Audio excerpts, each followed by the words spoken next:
doing my little stance ready to take him down. Soon as she opens the door, here comes me with my fist, and I was like, I don't know, I was probably like 5, but I was running with the fist, and I was like, boom, and I hit him so hard. Then if it's for that, you know, I don't give a shit on nobody else. Hey, what up, different folks? It's a nice morning here. You already know what it is. Today I got some interesting topics for y'all. Some fun, some entertaining, and some just creative. We're on our way to 1,000 subscribers. As you guys can see, we're already halfway there. So become part of the journey and go ahead, hit that subscribe button before we get into these topics. All right, first topic. So I always see on my social media thread women talking about how relaxing it is to get home after a weekend or a long week of work and get drunk and let their titties out. You hear about this? But sometimes you might end up in a breast test, like this man here in this next subject. Go ahead and play the video.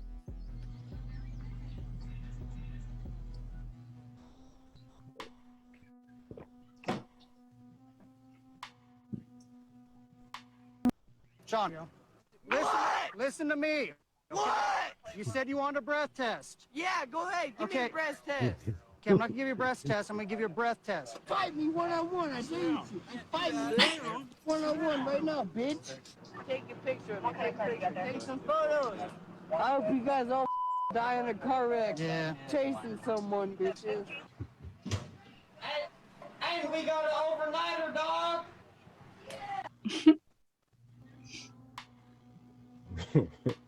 You with all the bullshit. Wrong titties. Give him He was just letting them all hang out. He said, give me my breast test, bro. I'm about to pass that. let the brass that. So you need what, at least an A? Or at least a C? B-size pass. I got that. That is crazy. Oh yeah, he was with all the business. All right, first, go ahead and tell me your guys' initial thoughts about this. You drunk. Notation. Start with dude. I don't know where to start with him. He with it. He was ready to go to jail. He would have went without handcuffs, I feel. You got an overnighter, dog. What?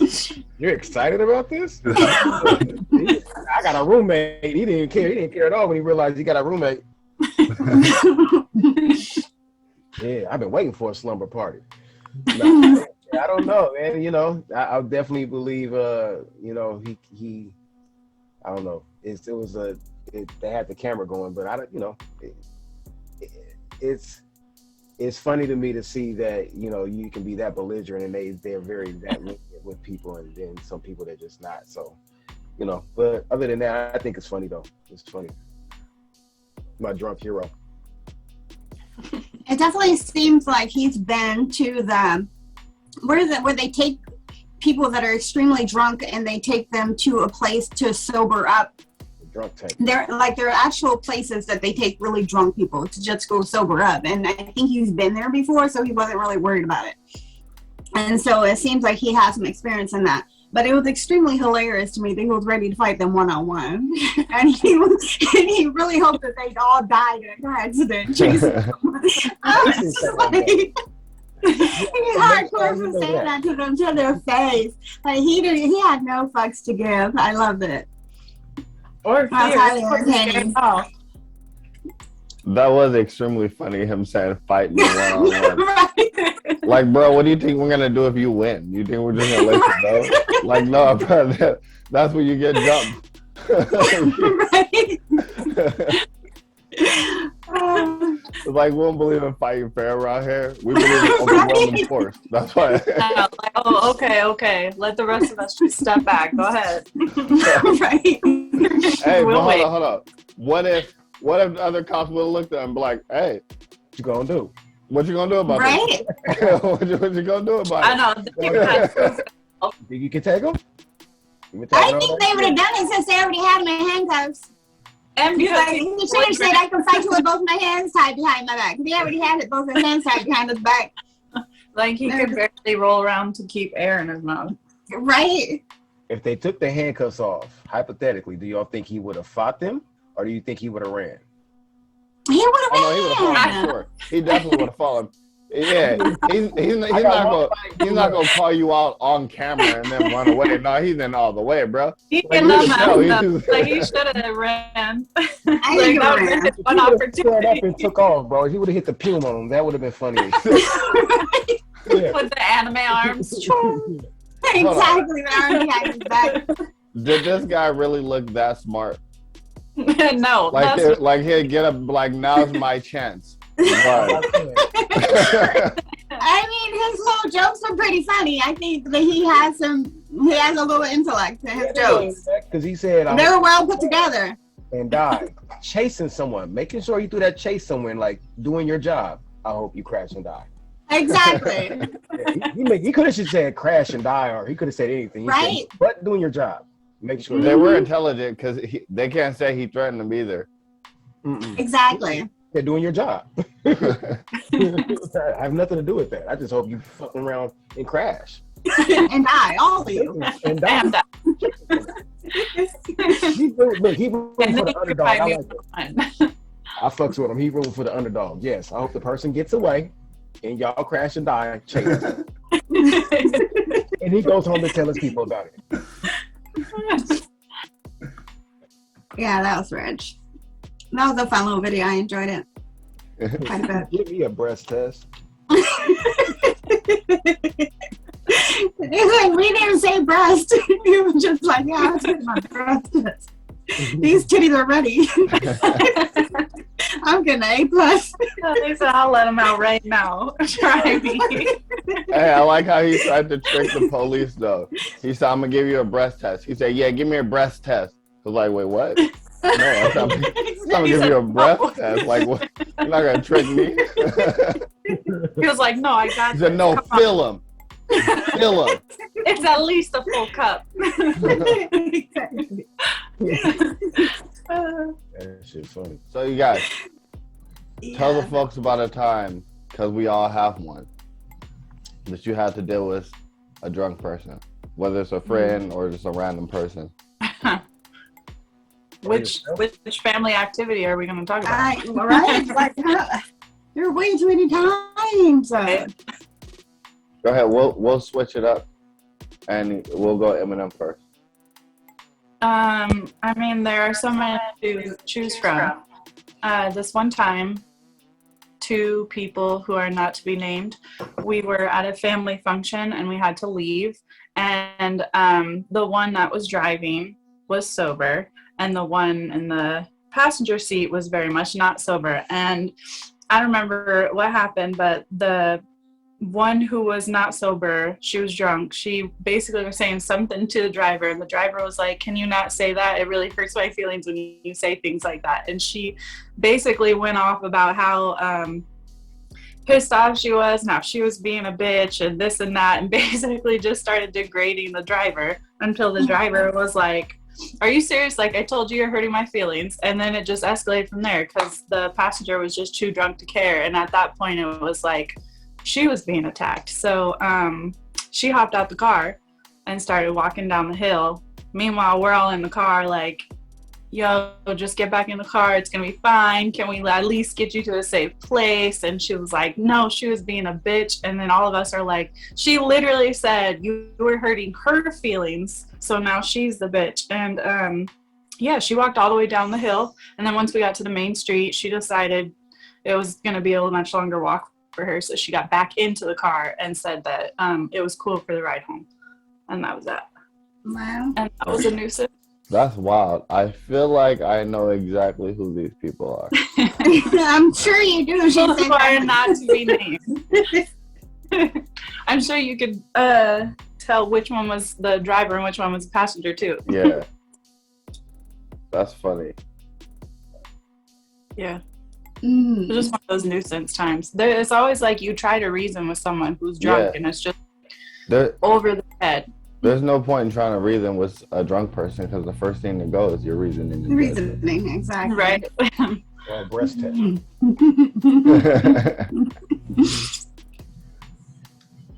Go ahead, Ella. I know you got a lot of stories. I have like way too many, and like most of them are me. But I had one with one of my Are you sisters. or me? I'm not saying it. I'm not gonna share any of me. But I had one with one of my sisters.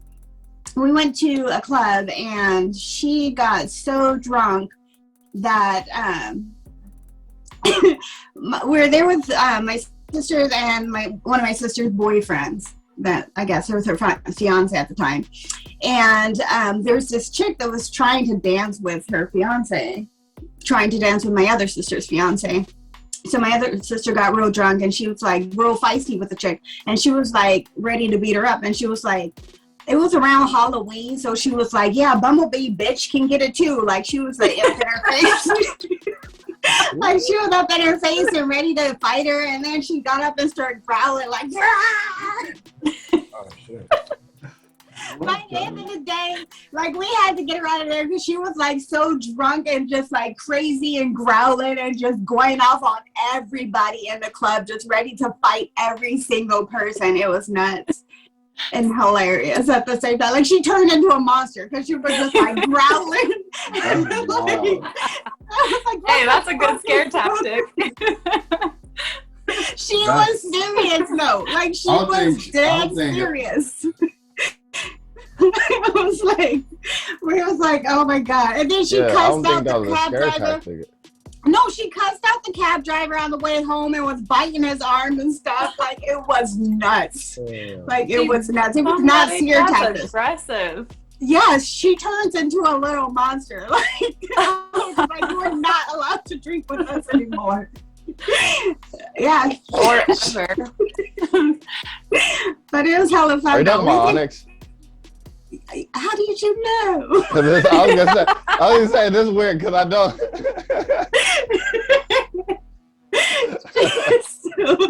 She is so crazy when That's she drinks. funny. Like, I would not have guessed that. Yes, you Oh, do. because you don't know Onyx when she drinks. Exactly. See, Give her Correct. like Then from they only the take a theme of the story, it would seem like it would be a ex-Tina. exactly. But then it's like from the way the the main character was acted in the story. I was like, there's only one sister I know that acts exactly like that. I'm like, I've seen do all these things. So. Right. Yeah, and then she threatened. Yeah, she accused the cab driver of stealing her purse, which was on her lap the whole time, and started biting Wow. him. Like literally, she was going off. It was crazy. I was She about like, to hate you for telling this story. say her name. You don't mention her name, so. No, you say yeah. You could have said no. Sorry, you could That have. was that was all Fuck you. you now. I said the one sister and the other sister. That's what I said. Those are my words. Boy, all right, Ogun. I know you got some stories. Man, only one I could think of top of my head, man, like a year ago. I took one of my peoples, I got, we from the hood, right? So I had some gang member homies, got some people that just came home, just came home from doing a prison sentence. And at this particular moment, I had some people that with me that was not gang affiliated, right? And I told them, like, man, listen, when you get here, just be cool. Just be cool. Drink, but be cool. I'm just telling you, be cool. So these are people that you don't really want to, you don't even be around these kind of people. So just be cool. So He said if they ask you not white, your mama Puerto Rican and your daddy Italian. We going throughout the rest of the night, man. The gentleman started drinking and shit. Next thing I know, somebody knocking on the door. And now we're back up. We're at a hotel party. Somebody just came home, right? We had a big old suite, Red Lion, double room.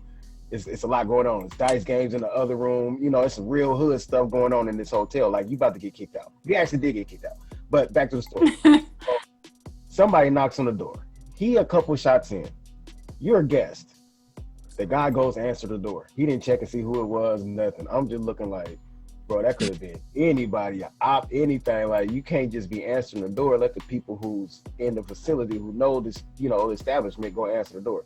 That's like me coming to one of y'all houses and just answering the door and so I knock on the door. No, you know what I'm your saying? friend answered the door. Answered the door at a hotel party, right? I'm looking like, bro, stop answering the door. Like, what are you doing? Time go on, he's getting drunk. Welcome. Right.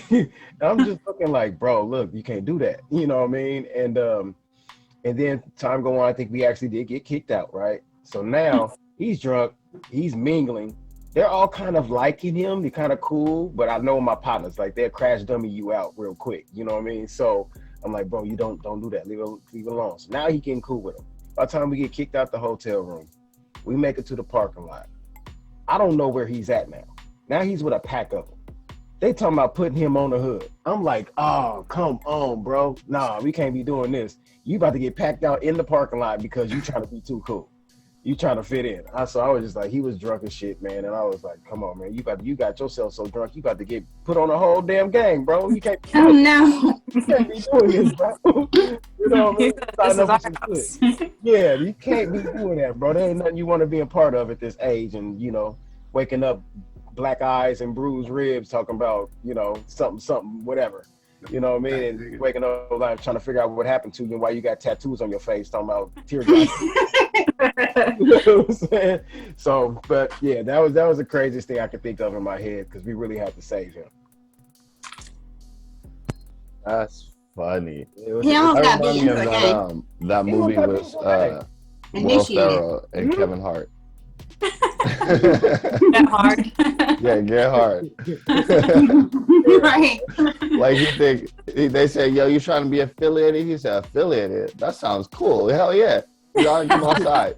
You think they're about to play a game? They're about to whoop your ass, bro. Like, what you? Yeah, bro. I'm like at one end of the parking lot. He had a whole nother end. And we like, where the fuck is dude at? Where he at? And he got a whole pack of them, bro. I mean, this is the first time he met these people as well, too, right? So he just met them that night. He just rolling with them like it's a hotel party. You want to roll? Let's go have some fun. Cool. You know, then he just, he was answering doors by the middle of the night. About to get put on, he about to get, like she said, initiated by the end of the night. I just get that damn drunk. I don't think people get drunk and Bro, fight. that's not Drunk fun. and initiated. That's not fun at all. They're gonna be calling you the next day like, hey, we gotta go do this. And you be like, They huh? liked him a lot. He said, huh? He was cool. Yeah, he was cool.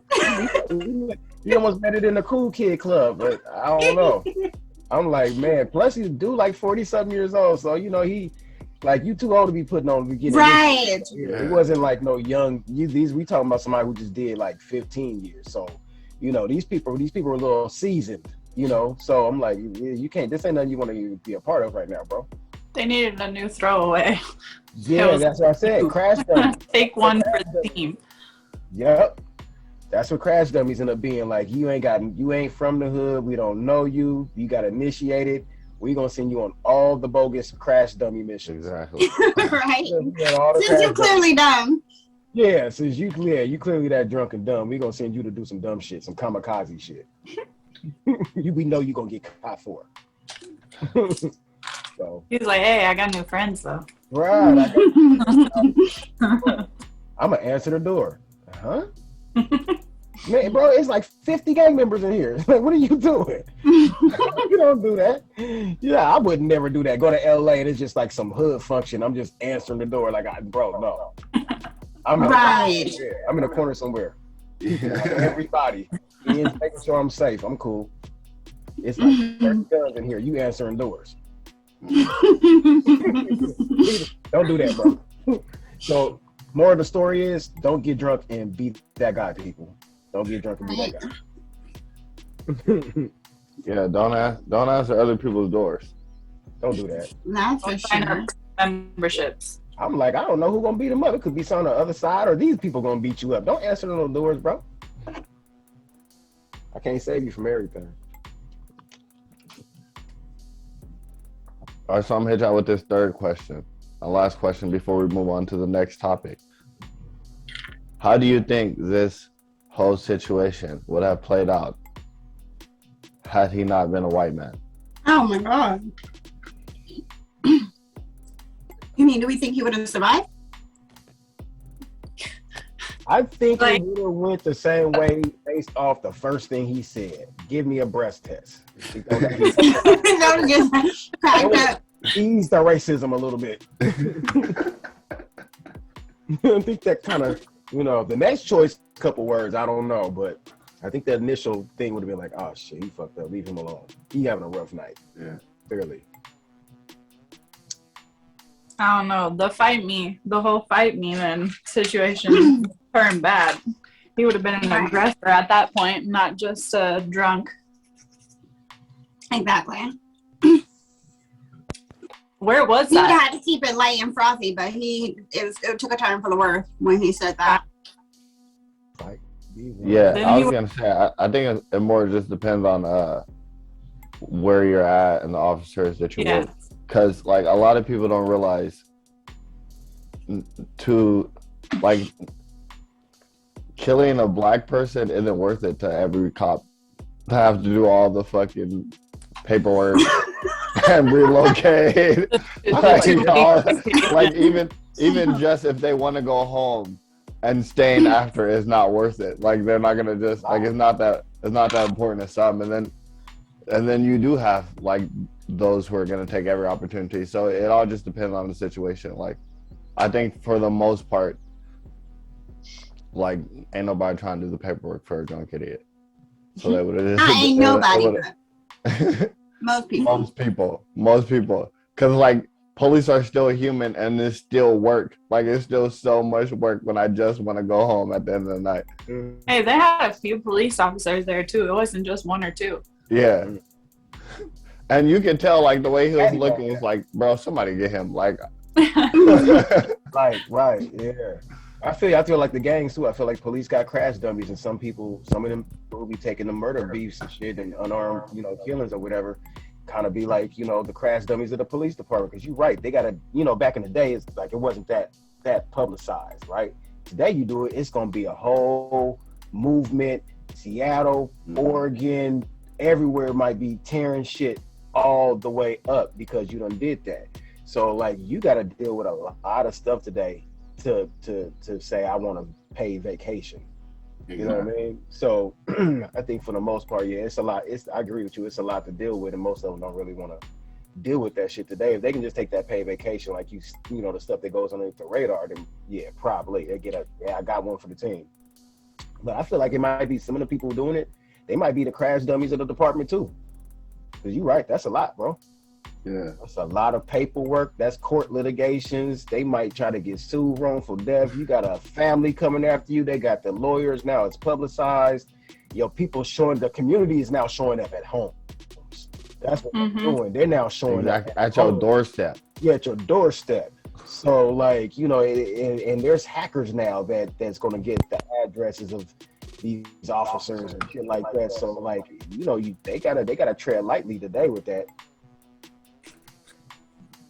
Yeah, because that's what I'm saying. At the end of the day, they're still people and it's still a job. And if you look at it like that, like people at a job, it's like, bro, do I really it's already I get off in 2 hours. Do I really want to get off in 8 hours? Or do I want to just go home? You're gonna be Right. That's that guy, he kinda had that look like, bro, I'm almost done and you talk about fight me one-on-one.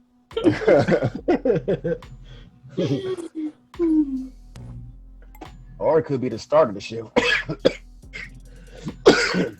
Like, damn, this is how my shit starting?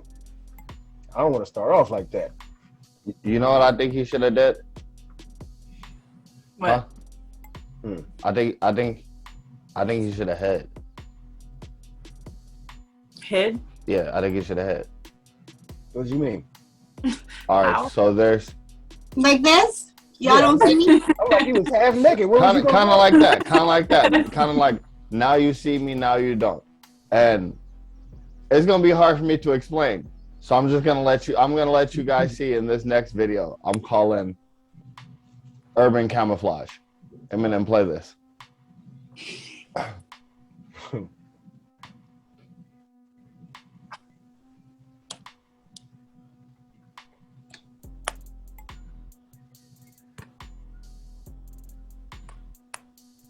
Aw, why is the video so weird? I see it. This is fucking awesome. Can you see the whole thing? No. What?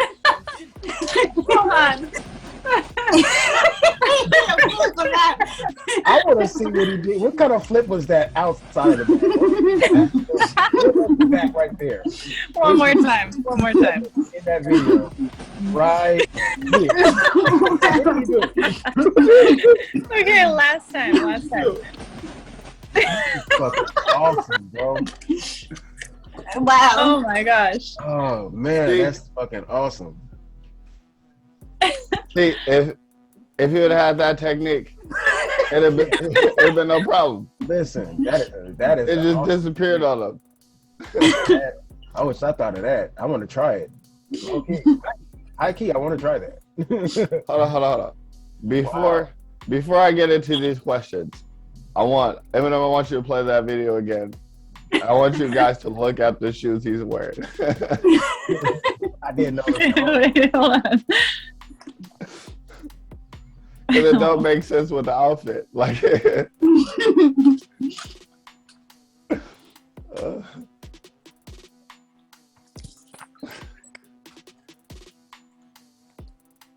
like, bruh, it's you.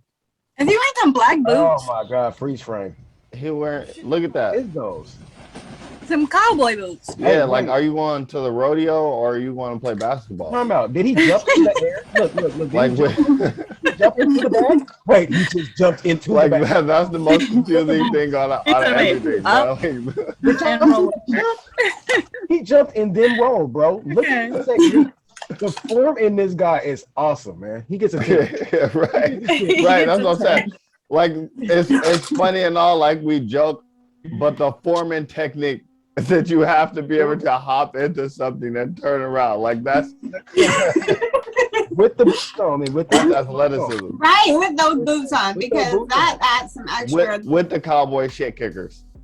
That's the Dome Kickers 3000s. The Dome 3000s, huh? Wow, he jumped into the bag. That shit was awesome. I just want to say, teach me. Right. Where did he learn this technique at? Where did he come up with this? I need Right. to see the tutorial. Where you got it from? You know what that reminds me of, though? What? You remember when you were a kid and you were hiding from, like, your sisters or your mom, you would hide under, like, a pile of clothes or, like, a pile of blankets. The most obvious, yeah. The most obvious place is the hardest to look at. I'm gonna go Blend in. Right? Blend in. All right. Tell the folks about a time where you guys had to run or hide from the police. From the Without police. incriminating yourself. I've never had to run or hide from the police. But I've had to run and hide from my brother because I punched him in the face. That is funny. It's funny that you're able to run from him because he was able to run from the police and then not catch Right. him. So, like, by default, you already know you'll win. Like, Right. Well, it was before. He probably was running from the police back then. But I tell you the story. So we lived in Vegas, and Mom had gave him some money to go buy some sausage or something, and we were gonna make breakfast. And like an hour later, he hadn't come back with no sausage, and Mom was like, "You know what? He must have went and played video games. We gonna beat him up when he get back. We gonna beat him up like." He gonna get beat up, and we was just like, yeah, we ready. We was all pumped up. But she was playing. She wasn't really planning on beating him up, but I was ready to beat him up. I was like, all right, we beating him up. I was ready. I was stomping, doing my little stance, ready to take him down. Soon as she opens the door, here comes me with my fist, and I was like, I don't know, I was probably like 5, but I was running with the fist, and I was like, boom, and I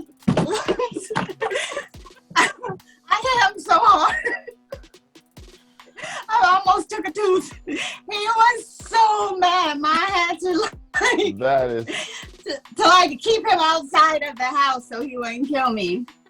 And I ran and I hid.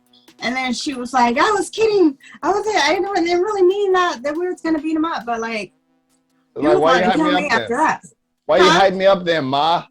That's what I said. Okay, but like $1 million question. Like, why didn't y'all hit him? I'd have been like, why didn't y'all hit him too? I thought we was jumping him, Ma. Right. But did we ever find out what he really was doing? Oh no, he played video games. He wasted all that money playing video games. I know for a fact he told me. I know for a fact he told me. Like, I was born today. You did good. But like, what did she expect? She don't give money to a little kid and be like, come back with some sausage. She's like, no. With some sausage. He a boy too. How She old didn't was come he? back on no sausage. She wanted to go play video games. She went straight to the arcade. We were just chilling for like hours. Like, you didn't think we'd notice you've been gone for half a day? Right. It takes that long to get And we sausage. still hungry the whole time. Just like waiting for our sausage. I know. Like, I got a time. It was freshman year in high school. It's my first little house party I've been to. And I don't know, it was like midnight. And the cop showed up. And I was like, oh, I got this great idea. I'm going to run into a bedroom and act like I'm asleep. That way if they find me, I'm going to plead the fifth. I've been sleeping this whole time. I came to stay the night with my friend. I didn't know there was a party out there. And I was hoping like maybe I could just hide under the covers if they did come in, wouldn't do nothing. But yeah, the lights came on. They pulled the blanket back. And I was like, oh my God, so tired. And they didn't fall for my shit, so. But I didn't get in trouble and I didn't get an MIP. They just called my mom and left her a voicemail. And then I went home and I deleted the voicemail. But like in the history, how many cops like follow up on a voicemail that they called the next day? Because I swear to God, he was out to get me. Because then the very next day he called my mom and was like, did you get the voicemail I left about your daughter? And she was like, what the hell are you talking about? And he was like, yeah, I left you a voicemail. She was at a party. We came busted. Kids there. I don't know. And then my mom came home. Here I am, happy because I thought I got away with it. It was moving day too. We were leaving that city. We were going somewhere else. So I was like, yup, new start, new place. I'm gonna deal with this. I deleted it. And she was like, you got something to tell me? And I was like, what do you mean? What are you talking about? Wow. She was like, well, I just got a phone call. And then I was pissed off because like in the history, how many cops follow up on a child? Like, you really wanted to get me in trouble, you dick. I would have been like, hold on. So you didn't have a voicemail? Mom, that clearly wasn't you or me. This is like, I'm like, he clearly got the wrong person. The best part about this whole thing was that if I deleted the voicemail, I didn't have to have a conversation about it or lie, because as soon as I had to talk and be confronted about it, it was like there was no chance. I had no chance. I can't. What voicemail, Mom? What are you talking about? She was like, yeah. I'm not a good liar, so it didn't work out. Dang. I'm a pretty good liar, but I try not to lie very often. But I actually have another. Actually, I thought of a time when I actually did have to run from the cops. Do you want to hear? Yes, please. Was it on cops? Sure. Shut up. What's your bone? Bad boys. It's funny because nobody here knows what I'm talking about. That time I actually didn't run. What? It's Exactly. like, yeah, we do. That time nobody ran. So anyways, I'm not going to talk about that. When I was in Bro, it's funny because like my homeboys told me about that, and I was like, what? You don't need everybody on the internet Googling trying to No, find. this is before YouTube, so they got lucky. No, it's actually. You can still look up YouTube. episodes. I think it's on YouTube. My ex. That's how I saw it. Yeah. Yeah. Why are you typing? I hear a clicking. No, I'm just tapping.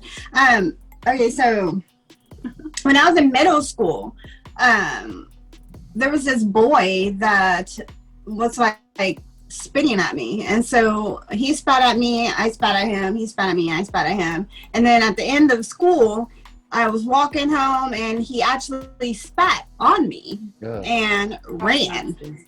So I ran and I punched him in his head and kept walking. This dude will have the nerve to fall out and have a seizure. Oh, for real? You have the nerve. Yes.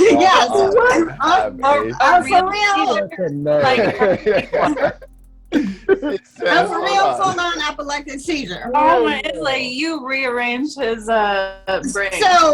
So she said, I punched him, and this dude have the nerve to fall out.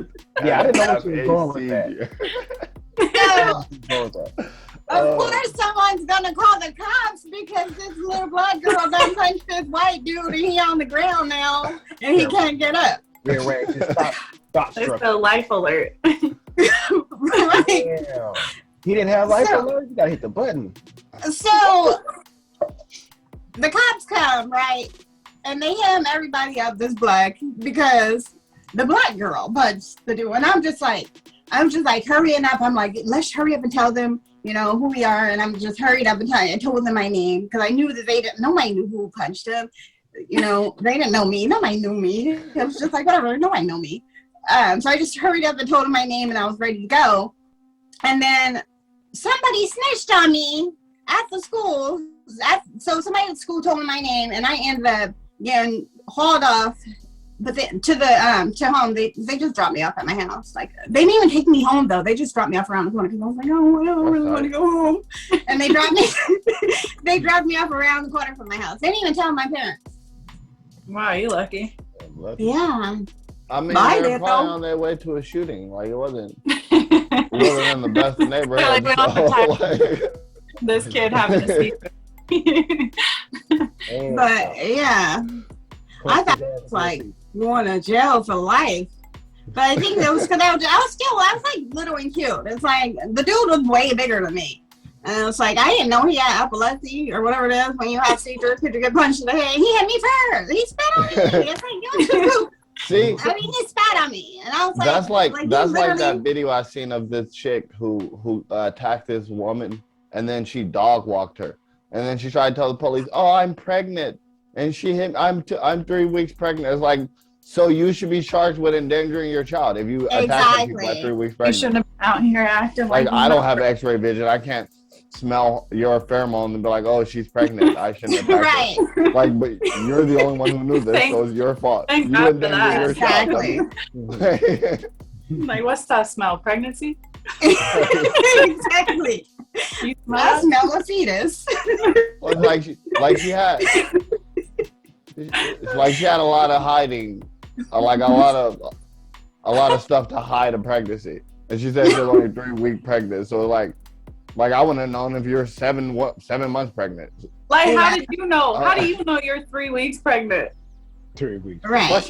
Well, I smell bullshit because she was kind of like 40 to 50 range. So it's like, why are you having kids after that? Yeah, like I don't believe you. Like, right. Plus, like the way you're acting, like I'm gonna need you to pee on this stick before. Like, we know her whole life story at this point. It was always pregnancy. Yeah. Shit. All right, I'll go on you up next. All right. Damn, I don't know if I can top that one. Punched him into a whole seizure. Shit. You know what? I don't really have one myself, but I'll give y'all one from somebody that I know. I'm trying to see if I can word this correctly. I feel like you can write a better movie script than this. Y'all be like, damn, who the fuck did this dude hang around, right? So another one of my people, right? They used to do bank robberies, right? And at this particular time, I think they hit one, right? And I'm not sure how many people it was. But they hit one, and I think at this particular moment in time when they hit this one, something happened across the street. Like it was a shootout across the street or something happened across the street. So the police they're there for something else, right? Am I saying that right? They're there for something else. And then once they start trying to clear the block and some other stuff, one of the guys who they was with basically ran to the police, right? So instead of getting away, they know where they parked at and everything else, he ran to the police. But when he ran to the police, he ran to them like, what happened? Where'd they go? They said, run that way. So he actually got away. And the other one's looking like he's running, they running together and stuff. He said he's supposed to be running with me, the car's to the left. So picture that, like the car's to the left. He's like realized that the other homie went right. He like, where the fuck is he going? But I'm gonna keep going to this car. So he ended up getting caught. The other guy who actually ran to the police and said, what happened? What's going on? Go that way. They got him out of there. He actually got away. So That's nuts. pretty interesting. I was like, the balls, bro. You know you just hit a bank and you ran to the police. To have that thought process of like, the car's to the left, homie's going to the left. He said, I'm going to, boom. So the other homie ended up getting caught. He did his time and everything. I don't know the names of the people, so anybody watching this, I don't know nothing. That's all I know. Okay. Hey, yeah, homie got away. But I was like, that's some genius shit right there. That's almost good You're as like so over, it's covert. Yeah. Yeah, that was almost good as the garbage bag guy. He like literally was like, are you talking about urban camouflage? The dude ran out like a civilian. Like, I don't know what's going on. Bro, that's Jedi mind tricks right there. It was like, go that way. And he got away. I can say he got away. I got away with no money or what, but he got the hell up out that situation though. I was That's like, smart. damn, bro. He said, hey, I'm a victim. Yeah. So get out of here. Yeah, bro. He said, hey, I'm a victim, bro. And he said, man, listen, the homie was running and he ran into the car. He said he didn't give nobody no warning. He didn't tell him the plan. You just ran out of a bank that you found trying to rob, and you ran deliberately to the police. I said, wow. I said I didn't know what I was getting myself into. Yeah, my fight or flight would have kicked in. I would definitely would have ran and fled the scene. He ran to the people. I said, that's some genius shit. When did he even come up with that?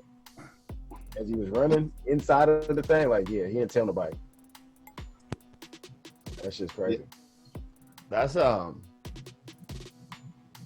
of grimy, to be real with you. Yeah, but you would think the cops would have made him stand there so they can get some information. Because usually they want information from everybody that was in there, it's like witness information. Right. Yeah, but not if you not if you playing dumb. If you don't know nothing, you're a liability. You just gotta go. Like if you're asking them questions, they ain't got time for it.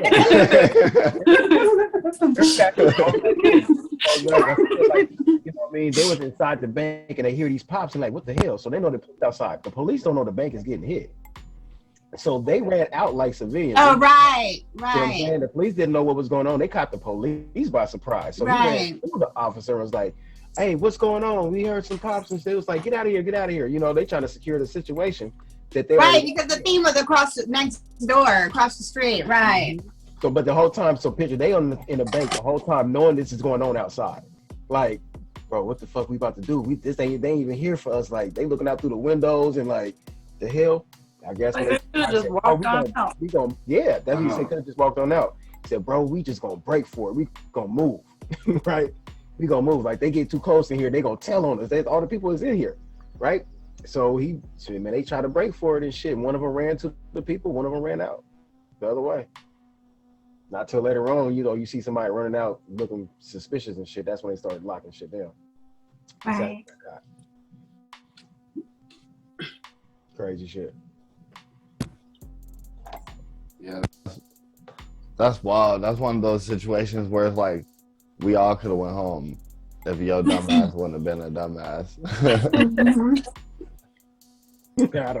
I don't know. In retrospect, But everybody don't look out for the interests of the whole, and everybody ain't ready to take sacrifices to boost up everybody else, like this guy in this next video that we're about to show. And I'm calling this topic Jesus the CEO, and in a little bit you're about to see why. Because I didn't believe in white Jesus. I didn't think there was a white Jesus until I seen this video. And I was like, oh, okay, y'all might be right. Y'all might be right. Go ahead and play, Eminem.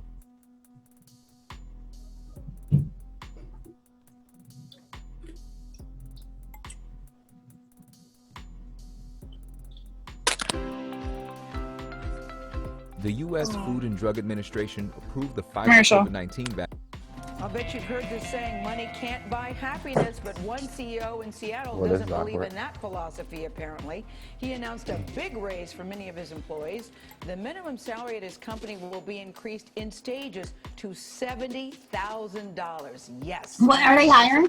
Shows Can you us turn it why up? the boss took a massive pay cut to help make this happen. Anthony, I love the story. You would have to Good move morning. to Seattle. Gail. Big companies Seattle, like Washington. McDonald's and Why don't Walmart they They don't do online? wages, but it's nothing like what Dan Price is doing at Gravity Payments. The 30-year-old CEO says he wants That's to confront Thor, bro. income inequality in America. So he slashed his own paycheck and raised the minimum salary at his company to $70,000. CEO Dan Price made the announcement at his company's quarterly meeting. And we're going to have a minimum $70,000 pay rate for everyone that works here. The minimum salary at the credit card processing company will immediately jump to at least $50,000 and rise to $70,000 within 3 years. I realized that people that are making less than that, there's an emotional cost that they have every single day. And you only get to live once. And so those are days that are lost in terms of being able to really live a full life. All right, you can cut it. And You can so cut the getting video. in there was really big. That's enough. I have to watch this on my own. That's interesting. How old is So this video? y'all see how Thor, Odin's son, came down and was like, Was that Thor? When you say Thor Odin's son, it was like I don't like this whole situation of the CEOs making way more money than the corporation who's building it. So he took a slash. He took $1 million pay cut, $1 million a year pay cut. He went down from making $1 million a year to $70,000 a year. The same, so that everybody else in his company can make $70,000 a year as well. that's lovely. Yeah. Oh, I get it I now. want to work for that company. Jesus. I do too. But do you think they're hiring or do you think they went bankrupt?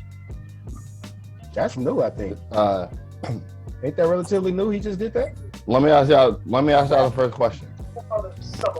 How do you guys feel about this situation? Do you think it was a good idea or do you think it was a mistake? I think it'd be a good idea because when you take care of your employees tend to take care of you. And I'm gonna tell you one thing, if I'm making $70,000 a year, I'm gonna be the best employee. Hey, absolutely. Especially, I'm gonna say depend on what I'm doing, but for the most part, absolutely. I'm not gonna take a job doing something that I don't want to do. So, yeah, why not?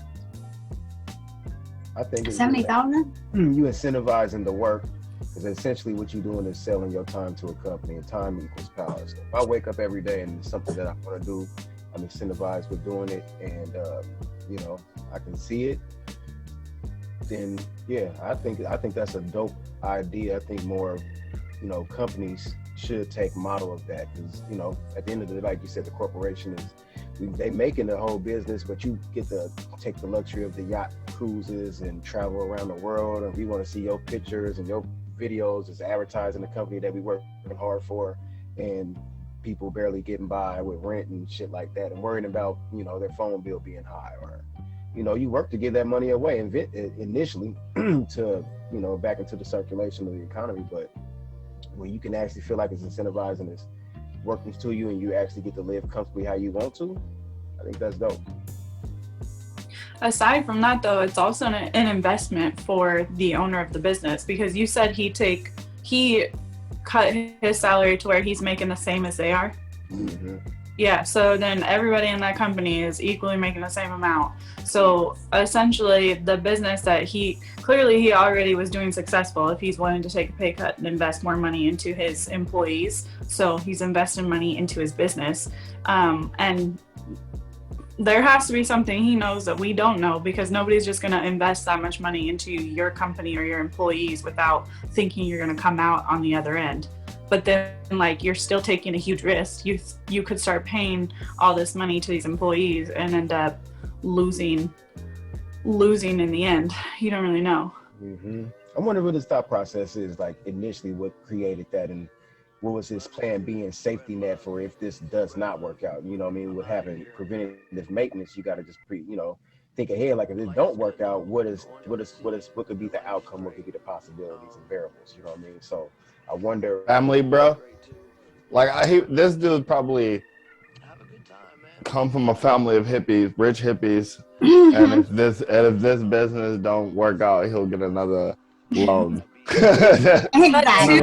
out of the whole year. He also doesn't really have a lot to lose because it's not like he's taking funds from the rest of the company and putting it in that bucket. He's taking it from himself personally. So he's cutting his pay and then investing it to his employees. So the company as a whole is still doing the same thing, making the same profits. The only difference is you're taking less money, which if you know you can live off of $70,000 a year, then you're fine, and then you're putting more money into your employees. So like really all it's going to prove is like, is it true that the more you pay, the happier your employees, the better your company does, or not?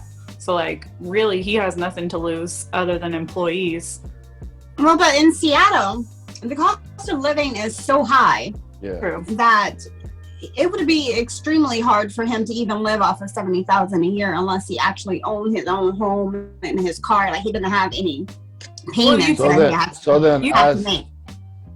second question, as an employee, your boss had the meeting and he says that he's boosting your guys' salary to $7,000 a year. Are you excited, or do you fear for the future of the company? I'm excited. I mean, extremely excited. I mean, I'm gonna put my money in a savings account like I got some sense. It's for when that company crash, or if it does, I'm gonna be okay. But I'm hoping he's doing the same thing as well. But also, we don't know if he told them like why. Like he could have. Did he explain to his employees like, I'm taking a cut so that I can pay you more? Because it could just be presented like, if I'm being told by my boss that I'm gonna start making more money, I'm just gonna be like, oh cool, the company must be doing good. You know, like I wouldn't have any reason to fear for the future of the company unless I had background on that. Or if they're like, okay, we're gonna do something new and scary, we don't know how it's gonna work out, then I'd be like, yeah. But like you said, with him taking a lesser income should not affect the company at all, because his income is based off of it should be based off of, you know, how well the company does. His income is based off of his income. The company is doing well, and that's why he's getting this income. So they're not going to drop his income because, you know. I mean, if you think of it as just him taking his money and instead of investing it on like advertisement or team building exercises, he's putting it straight into his employees, which is gonna boost their productivity and their efficiency and loyalty. But that wouldn't be in his income though, because they would have that budgeted through something else, not out of the wage that they give him. No, because he said he took his own personal own personal money that he was making from for himself, exactly. Yes. But that wouldn't be what they have budgeted. What you have is your salary, right? And then you have the salary that you're going to be paying your employees. So what he did is he took his salary, and instead of taking money from his salary and putting it in, let's say, marketing or team building or different equipment, he just took it and put it into his employees, which then is going to produce more efficiently, and they're going to be more loyal. So they're gonna yield more for you than you would have got out of putting it into marketing or putting that same money into team building strategies or new Christmas equipment. parties. No, because they don't take the Christmas parties and the team building strategies out of the COOs or CEOs salary. He has a salary, and then they have other monies allotted for those events and stuff. Yeah, those are company expenses. So aside from the expenses, he would already have been budgeting to spend on things like that. Exactly. from his personal payout. Salary, to exactly. invest It's only in coming people. out of his salary, not any But- of the things that are allotted for. But Like, he's also, still going to fix repairs on the buildings. He's still going to do anything that needs to be done for the company. He's just taking it out of his salary, and that is all. but it's like definitely going to do more for employee morale than like all just a regular team building activity, or because companies will throw Christmas parties and it's like, oh, this is for you, this is our thanks to our Exactly. And it's employees. just like, doing some So money. I get a hot meal for the night and watch Right. some thanks. That really makes me feel good about I myself. love some money. But then this guy's like, no, I'm going to pay you. I'm going to make you. I mean, plus everybody, especially living in Seattle, like we've all heard how high the market is there. It's crazy just to spend on rent. So it's like, imagine going from minimum wage or somewhere around $35,000 a year to Their minimum wage is $15. Yeah, That's see, like barely so anything that's to not them. even. That's what, like $25,000 a year, 20. Right, exactly. So it's like, really, that's being tripled. Like my morale would be through the roof. Like I don't have to do anything more. Like you didn't up my obligations. I didn't get more work that came with this. More responsibilities. Like, yeah, I'm a happy employee and I'm gonna stay here. Right. I think even with that, like, you know, fighting capitalism and so forth, like, you put it into perspective of thinking, like, you know, psychology wise, you're almost like the employees feel like equal shares of the company. So it doesn't feel like a big me, little you thing. It feels like you said, it's like we're all equal in this. And if you feel like you're equally in the company, my values and my ideas is appreciated, and you're showing this through even taking a pay cut out of your money, your personal money, so that I can feel comfortable, live comfortable, and know that the work that I'm doing is actually providing a lifestyle that I want, a lifestyle that equally all of us can look at each other and be like, you know, it just depends on how you save and invest your money now, but we're making good money to do that. You're giving me money to make investments and move money around with and not live. Not give you my time for me to live, but time for me to actually invest and make, you know, life-changing things for my family and the people around me. That's a powerful thing to incentivize if you're just a worker, really. Initially, you thought. Absolutely.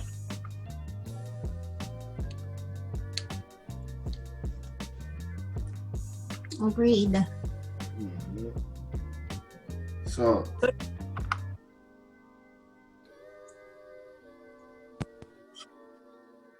essentially, this is socialism. Like that's what that is, socialism. Oh, absolutely. But it's not enforced socialism, though. Yeah, agree. But if big time CEOs, like, don't get me wrong, Jeff Bezos, and I can't stand it when people say that's his money, he built that company. It's like, no, you started the company, but unless you went out and you delivered all them packages yourself, Jeff Bezos, you didn't build that company yourself. Your employees did. And you should be sharing the growth of your company with your employees. Like their salary should be going up as the growth of the company is. Agreed. So, like Jeff Bezos, like you Microsoft, like these companies could for sure be paying their employees way more. They should be especially since it's more money than they could ever spend in their entire life. More money than any generation. Hold on, listen. The thing that makes me so much more angry is that Bill Gates said once you get $1 million, every other million is just the same other hamburger. It's just the same hamburger. So it's like, bro, you have like hundreds of billions of dollars that you don't need. If you're telling me that you're not hungry for, you don't need, you're never gonna spend in your lifetime. Why aren't you trying to help somebody? Help the world. Like you could fix homelessness in America.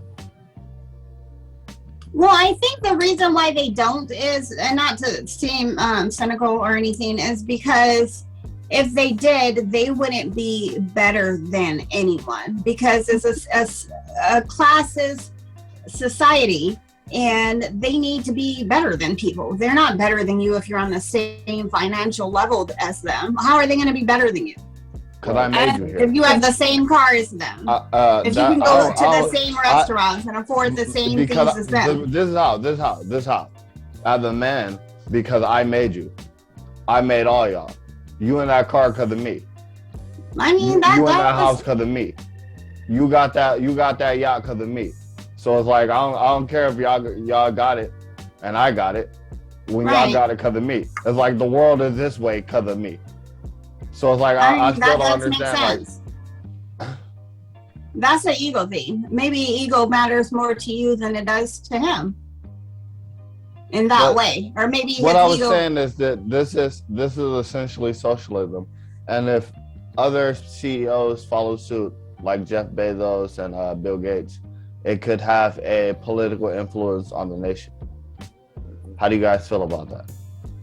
I feel like the way they think, man, everybody can't be millionaires. Everybody, that's the way society is set up. Right? Exactly. You know what I mean? Everybody can't be millionaires. So if they could, because they can definitely take a pay cut to do exactly what this guy did. These guys are big, like you said, they can't spend this money in a lifetime. So that tells me you got millions that you're not even, you're not gonna touch. Well, because I mean, none of them you can give to your employees. That means you're creating. Yeah, I put it like this. I don't feel like you're a boss unless you're making other bosses. You know, I agree. Unless you make, if you're a millionaire, then you should be making people around you millionaires.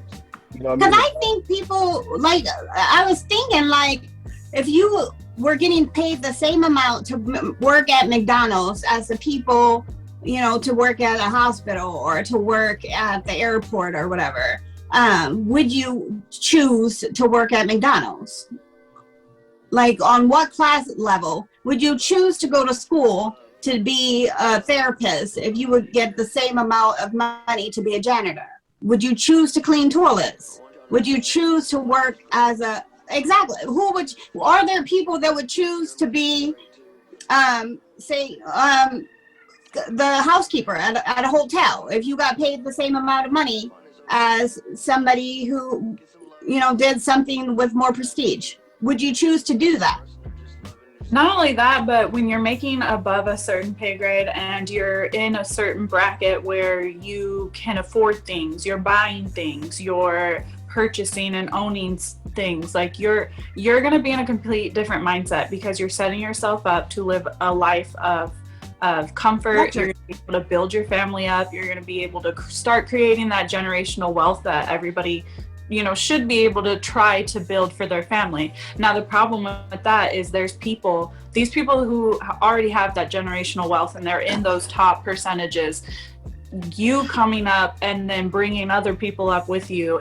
If all of these CEOs are going to start taking pay cuts to put money into their employees and start creating happier, healthier, more functioning families, I mean, like, people are going to be stable, they're going to be happy, and then they're going to start living life differently. And consumerism and the way this whole system is built on, it's not going to be good for people who are on top or in control, because then you're going to have a lot of people who are happy and making moves, and crime rates would be down.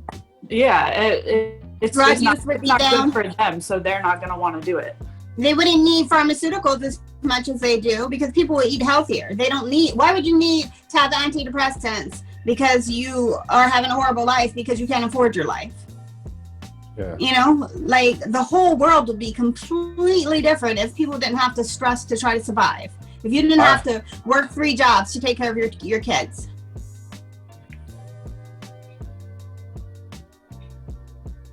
Yeah,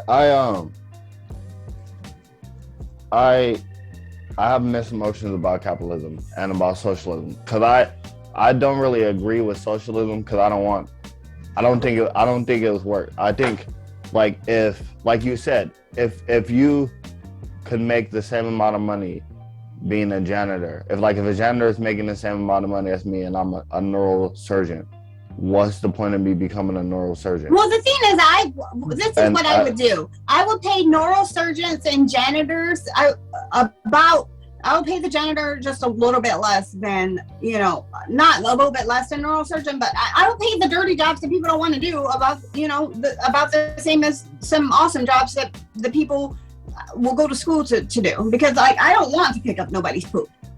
I don't want to be a nurse wiping people's butts. Those people that do that stuff, they should get paid for doing that stuff. Like, the jobs that nobody really want to do. At the same time, it's like, how important is the ability to pick up trash versus the ability to Exactly. Those aren't Do important. That's what I'm a saying. heart transplant. Jobs should be paid based off of importance. I think we're focusing on how the they wrong benefit thing though, because society. realistically, like, people getting paid the same isn't really the problem. The problem that we're ignoring is the influx in the cost of living, the cost of groceries, the cost Right. of renting, buying. Houses, You have, exactly. yeah, you have.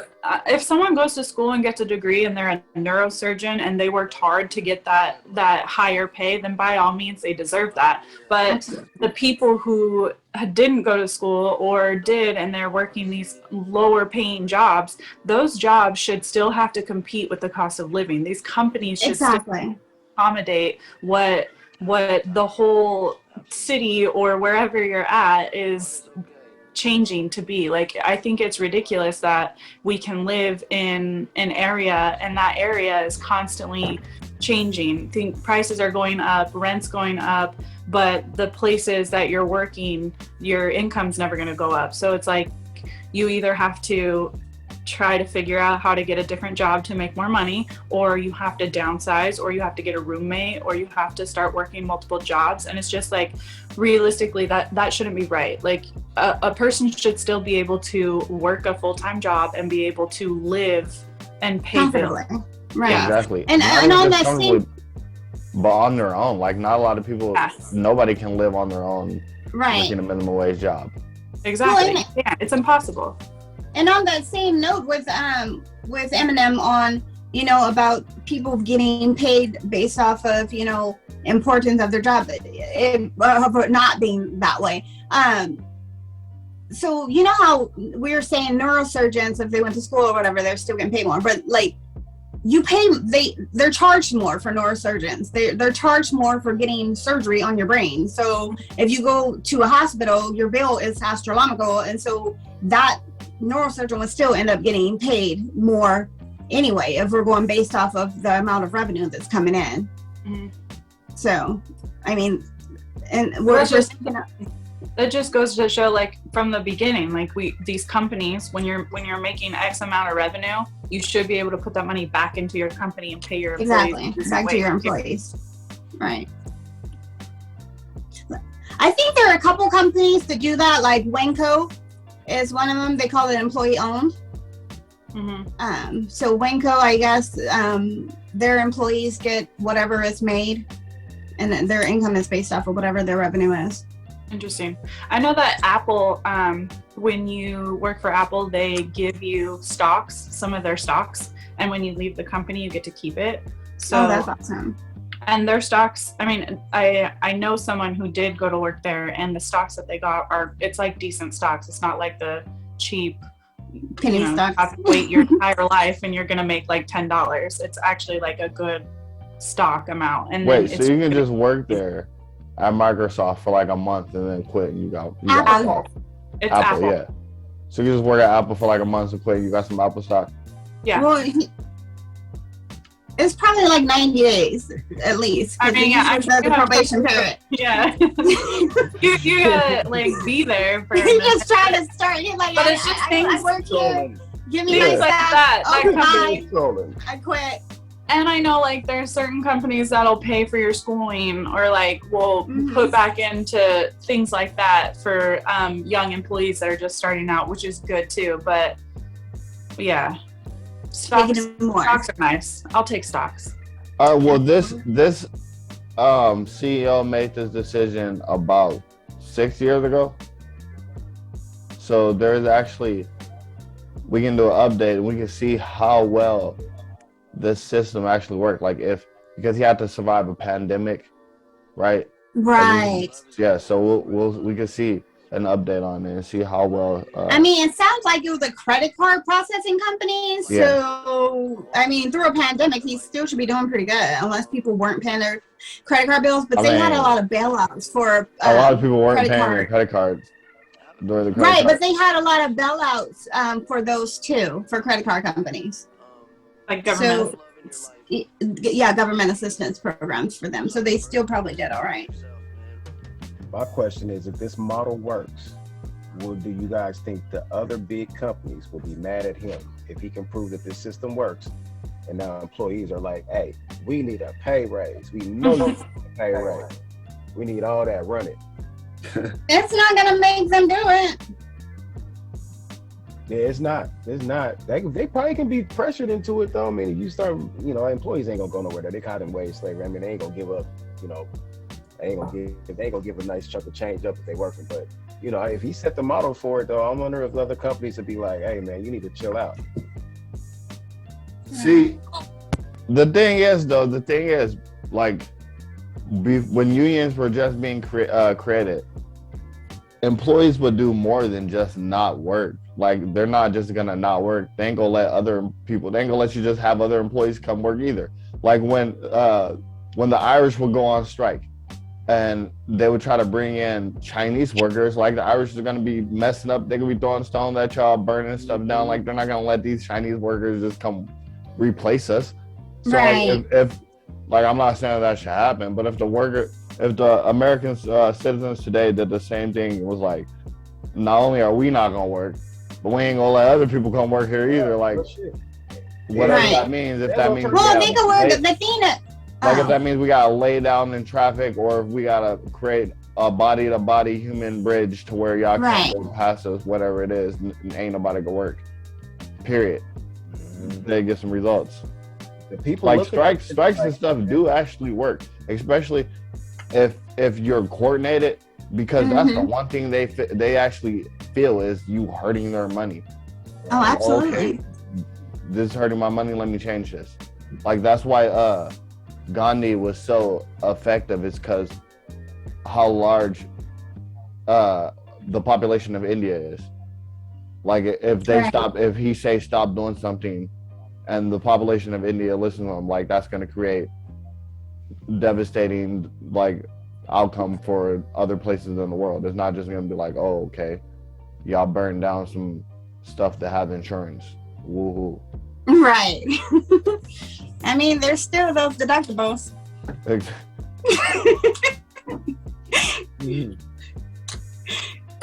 Eminem, go ahead and play that next video. Not the play the update to the Jesus is CEO. Okay. We got an update, Wood. Yeah, I said this was 6 years ago. I know. I didn't know you had it right now. You came with the receipts. Look at Jesus. Oh, my God. Look at this. 94% of people believe company culture is important to an organization's. This morning we have an update on the story of a CEO who made a stunning announcement on employee pay. This was more than 6 years ago when we first told you about it. 2015, Dan Price is his name. He raised the salary of everyone at his Seattle credit card processing company to at least $70,000 a year, at least. Price's decision was met with predictions of bankruptcy from his worst critics. Look at his We're hair. here to tell you now, that has not He said, "Nah, I'm Jesus, final the form." company is actually thriving. And as Carter Evans Ultimate shows us, Jesus. the higher pay has helped employees buy homes and start families. Oh my God.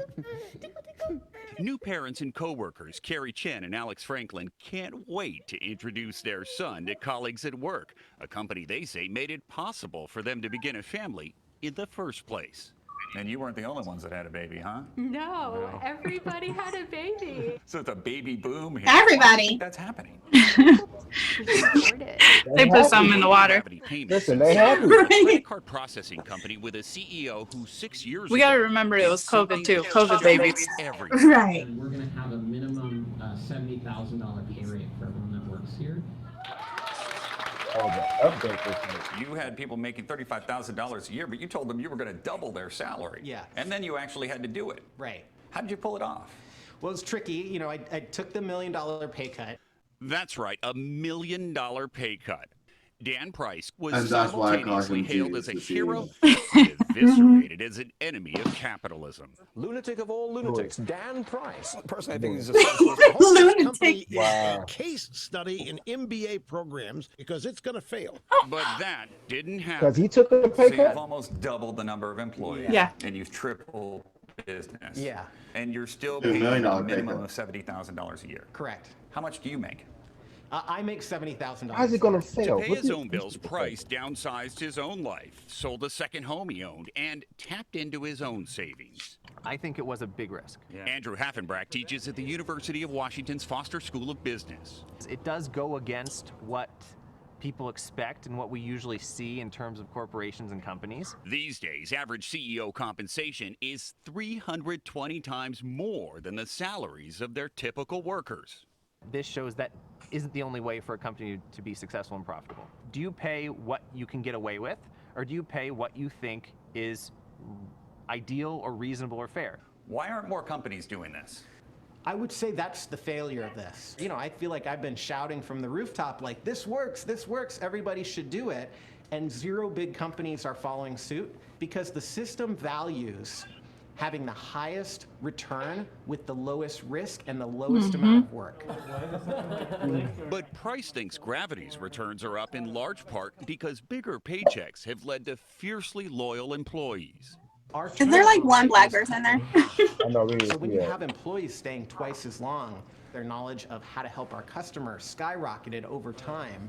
And that's really what paid for the raise more so than my pay cut. Meeting them where they are? The company did take a hit during the pandemic, losing 55% of its business in March 2020. At one point, Price figured Gravity was only 4 months away from failing, but it bounced back after its employees voluntarily took a temporary pay cut. We reduced our salary to $40,000. Yeah, I think we took each about somewhere around 60%. Are you back up to normal now? Not only back to normal, Gravity repaid us all of the pay cut that we had voluntarily given up. Are we gonna get a little playpen in here for you? Price says baby Thomas is one of 60 new additions to the company Wow. family over the past 6 years. He also claims the number of employees buying homes has gone up tenfold. We are right on track for the American dream. You know, we have a beautiful baby boy, a wonderful home, a beautiful life. We're not only just living, we're able to thrive. And they're able to say thank you to the man who made it possible. He has his dream car. We're like, hey, let's if we all chip in just a little bit, we can make it happen. And we did. My employees have done way more for me than I could ever do for them. So the fact that they wanted to get me such an unreal, amazing gift, it's pretty special. I don't know if I can put it into words. You could have afforded that with your old salary. Yeah, that's true. I'm way happier now than I was before. Oh, this feels good. At Gravity Payments, it He seems is like Jesus. there's a lot of He that is Jesus. going around. Yeah. For CBS Mornings, I'm Carter Evans in Seattle. All right, you It's can a cut it. beautiful story on so many All right. levels. Gorgeous. First Dan does that. Whoa. Wow. Wow. They said they are striving now. It's funny how all those CEOs called him a lunatic. Right. Oh, that's crazy. He's gonna Said he was gonna fail, and now his company is thriving. Well, he still failed in their eyes because he doesn't have the money that they would want to have. Yeah. Like, it's about capital. Unless he opened up another business doing the same thing, making the same. What's that? I said unless he opened up another business doing the same thing. Right. Yeah, that's a good idea. His yearly salary just doubled, Right. and he still got happy employees. Fiercely loyal. The thing is, every CEO that is bad mouthing him actually knows that what he's doing is the right thing because they all read The Art of War. And in The Art of War, it says you regard your army as they're your children, and they'll walk into hell undismayed by death. And it tells stories about generals who would sleep with their army, wear the same clothes, eat the same food. You know, I'm the same as y'all. And they would conquer armies that were much better than them because they were fighting way harder for their general. And if you can get employees, like if you can get your employees to be 5%, 10%, 15% more effective, like think of an army, think of a basketball team, and you got everybody playing at 100%, right? Both teams, everybody at 100%. Then you can all of a sudden, you can get all your players to play 5% better. Each player playing 5% better. Then you get another thing, each player playing 10%, that's 15% better. Like each player playing 15% better 115% versus the other team playing 100%, you guys are going to murder them. Just because each player are playing a little bit harder, a little bit stronger. So it's the same as your company. Your company's your army. If each soldier is just doing a little bit better than the next army over, you guys are going to dominate them. And it shows with results. Well, and it even showed that like the employees were so grateful that when the company started to go down during the pandemic, they all took a pay cut to invest back into the company. So it did voluntarily.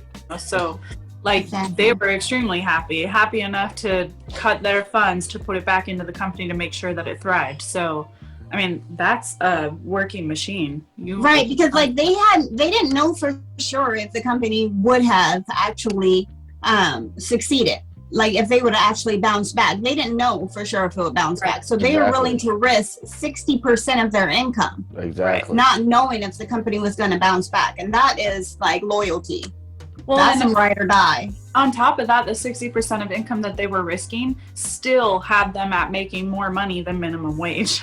So like they were even still making a decent wage as is. Yeah. They were still making more than they were making taking a pay cut. Yeah, exactly. So it's nothing to them. And then on top of that, like them having the respect for the owner and putting money not only into the business, but then like buying things for him to show their appreciation, to make sure that like you're putting all this money and effort into us to like make sure that we're happy. We're going to give you the things that you want to. So like the whole system is a really good machine they got going. I saw a showing of care. Business, yo. I don't know if we really know what he did there, but he changed the landscape for how business could really be ran and it could be functional. And to say that, you know, the babies, how many babies people have, how much happiness are you producing within your company? Like, all right, you made a whole bunch of money, and that system and that formula is for you to be on top, and we to be at the bottom. They made 300 something% more than their employees that's on low level. So, like, that's just crazy that he revolutionized and changed the game. I mean, if other people don't think about that and try to put that in perspective, then I call them they the failure. You failing people at life. You fail in life. You know what I mean? How he gonna fail anyway? He's lunatic. Like, think about it. That's his money. How you gonna fail that? That's his money. So, you know, that's shit crazy. Not only that, but people, CEOs and these major companies, like they thrive off of consumerism. So when the market's down and when people aren't spending money, their companies are going to do worse. So you're giving your employees the means to be able to go out into your community and spend money. They're putting money into the community. They're contributing to the consumerism, and essentially it's all going to come back tenfold, because while the economy is doing good, your company's going to do good. With people who are making better money, they're building their credit, they're going to be able to buy these credit cards, so your credit card processing company is going to be better, you know? Right. Yeah, and you know, like I said too, I think they consider themselves partners in that company. To reinvest in something, to be a partner in your partner, to build your company. What can you add and bring to the pie? Because if you're not adding and bringing value to the pie, that means you're taking from the pie. You know what I'm saying? Everybody should be giving something. So if they feel like they're equal partners, it was easy for them to reinvest back into the company. I ain't never heard about employees. You're not gonna reinvest. Listen, if I work at Home Depot, I'm not reinvesting. I'm not giving no money back to y'all. Right. You ain't making enough as is, so I'm not about to put something into it because, you know, y'all doing bad. That's y'all being out. You know what I'm saying? That's y'all bad. Yeah, I remember working for a company and they would ask us to donate for some other company, and I was just like, bro, why aren't y'all donating? Like, why would y'all ask us to donate when you already know what we make? Exactly. Yeah, that's and you know, to have a company asking for our money, it was just like, y'all are stupid. This is some buffoonery right here. And they got reimbursed the time that they missed, and they're making more. I was like, what? Right? Damn. Yeah, he hard for that. That is definitely CEO Jesus, bro. Okay, I don't know if you need to coin that. You need to trademark patent that or something, man. Sell it to him. He really came through like, I am a river to my people. I was like, what? These are our company. Right? Our company. He's smart though too, because he's like, hey, Now if the company if the company go under, like that's on y'all too. Like y'all better not be late to work. Listen, that's a dangerous ass team he got though. They pulled that off. I'll be snitching on everybody who ain't doing their job. Like I'll be on everybody. Like bro, No, I wouldn't be snitching. That's a beat down in the bathroom. Hey, for real. Like I'm holding a meeting too. Like yo, hey, let's whoop Johnson's ass, bro. You see how he be playing solitary when he's supposed to be doing his work? They probably hold their own like check. What about you? Like we'll have a whole fight club afterward.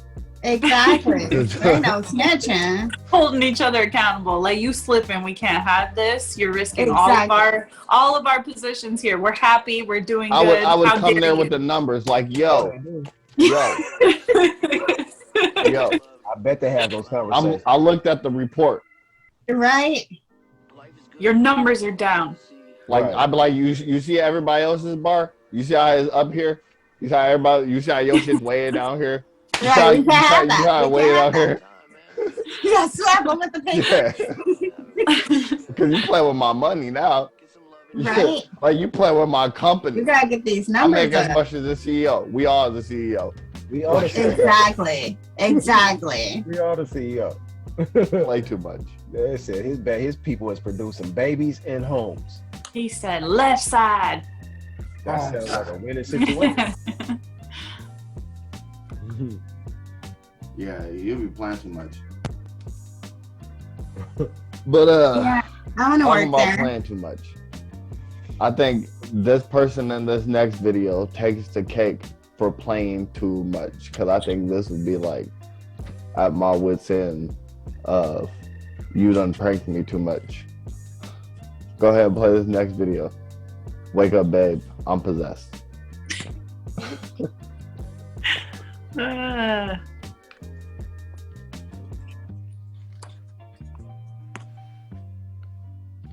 I can't.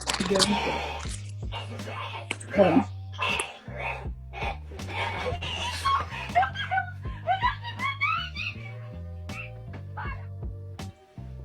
There we go.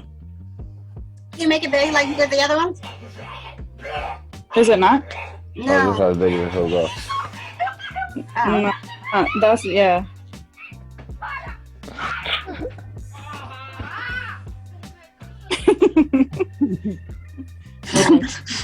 Why sending him? Oh no!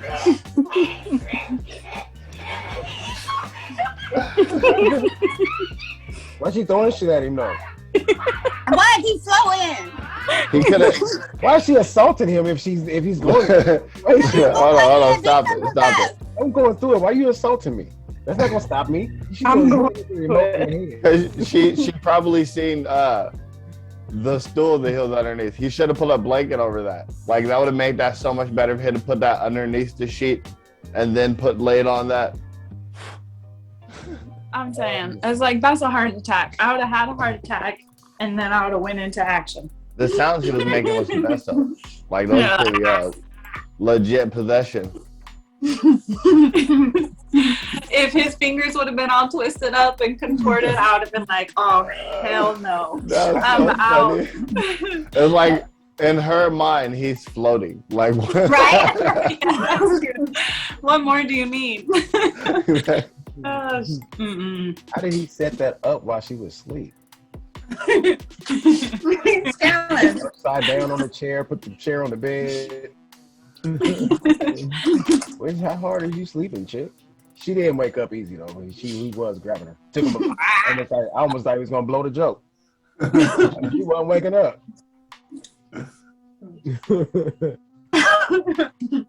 He's jealous for that. Our first question. Do you guys have any experience in the paranormal? Tell us about it.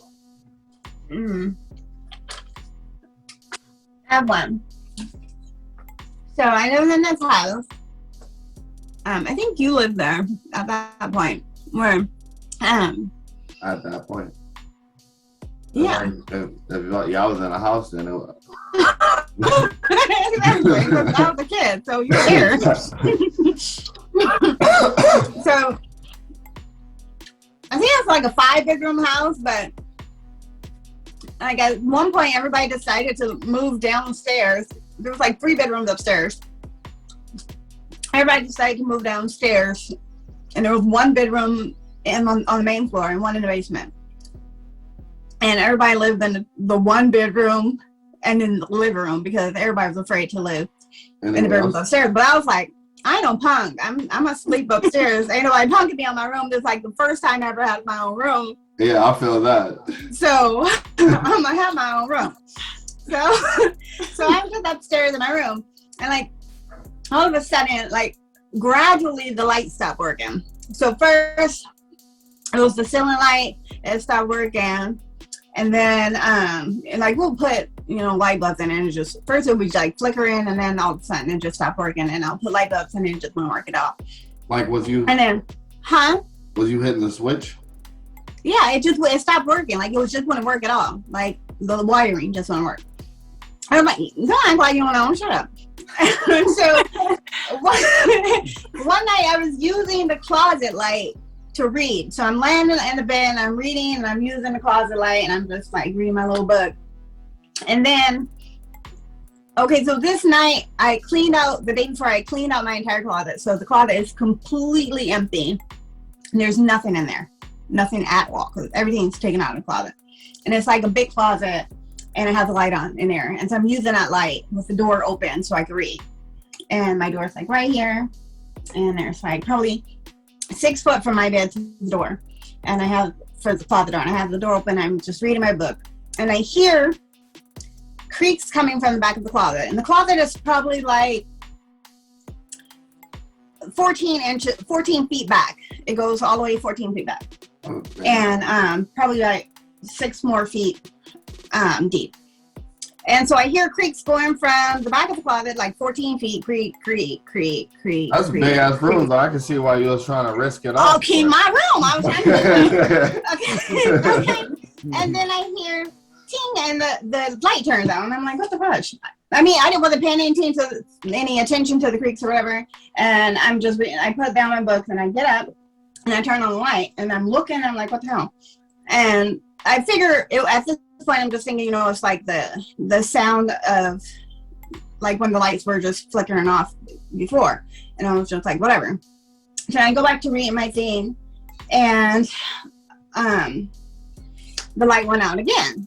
And I get up and I turn on the light, and then I'm reading again, it takes a while, and I hear creak, creak, creak, creak, creak, like, and then I hear the chain pull, because I'm actually paying attention now. I hear the chain pull, and then I hear creaks going back to the back of the closet.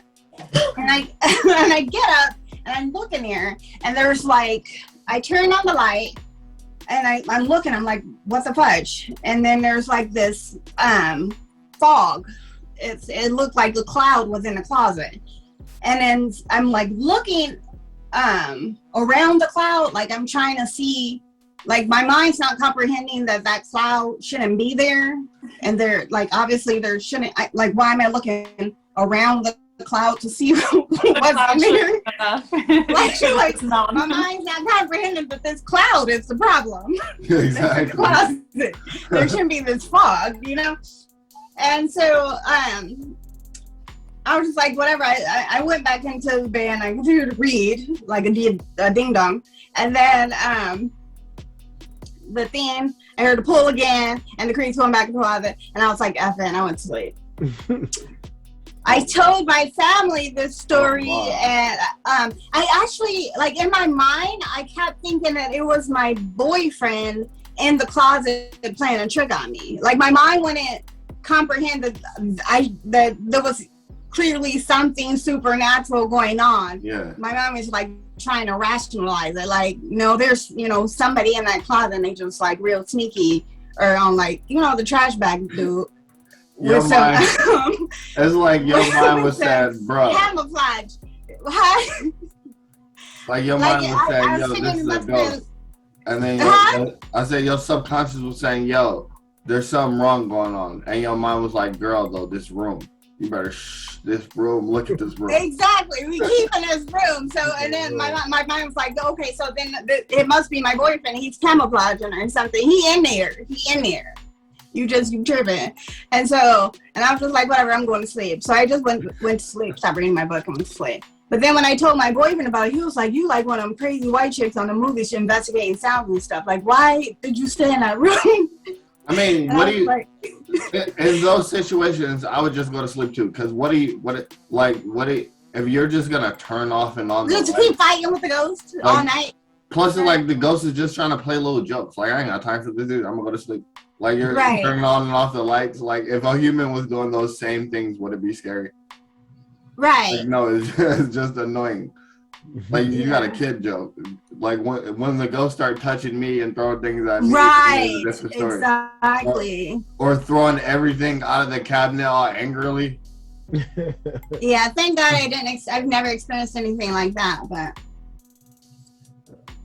yeah, the little light one. It was mostly a nuisance. It was annoying. I was trying to read my book. It was a good book too. I even remember the book that I was reading. Yeah. Black Girl Lost. I ain't had one, so I don't deal with the paranormal, I guess. He said, I don't do it. They don't be dealing with you, is what it is. Probably what it is. Because I see something weird, I walk the other way. I'm like, what's up? What's happening? We gonna pretty much talk about have a conversation about it. You ain't about to be throwing shit out of cabinets. You ain't about to be doing shit in closets. Look, I ain't playing none of that with you. That ain't gonna work on me. We just gotta have a conversation. Sit down and let's talk. I remember me and number one, Ella. I know who number one is. We seen some weird stuff. We looked at this guy and I was like, yo, did you see that? He was like, what'd you see? Right? He said maybe. Like it depends. I don't know yet. Oh, I know another. Oh my God, I have so many stories. So many. Eminem, you got any? Most of my paranormal, at least confirmed paranormal experiences have been like good ones, where like people who have died have come to me in like dreams or different ways and like communicated about recent or things that are actually happening.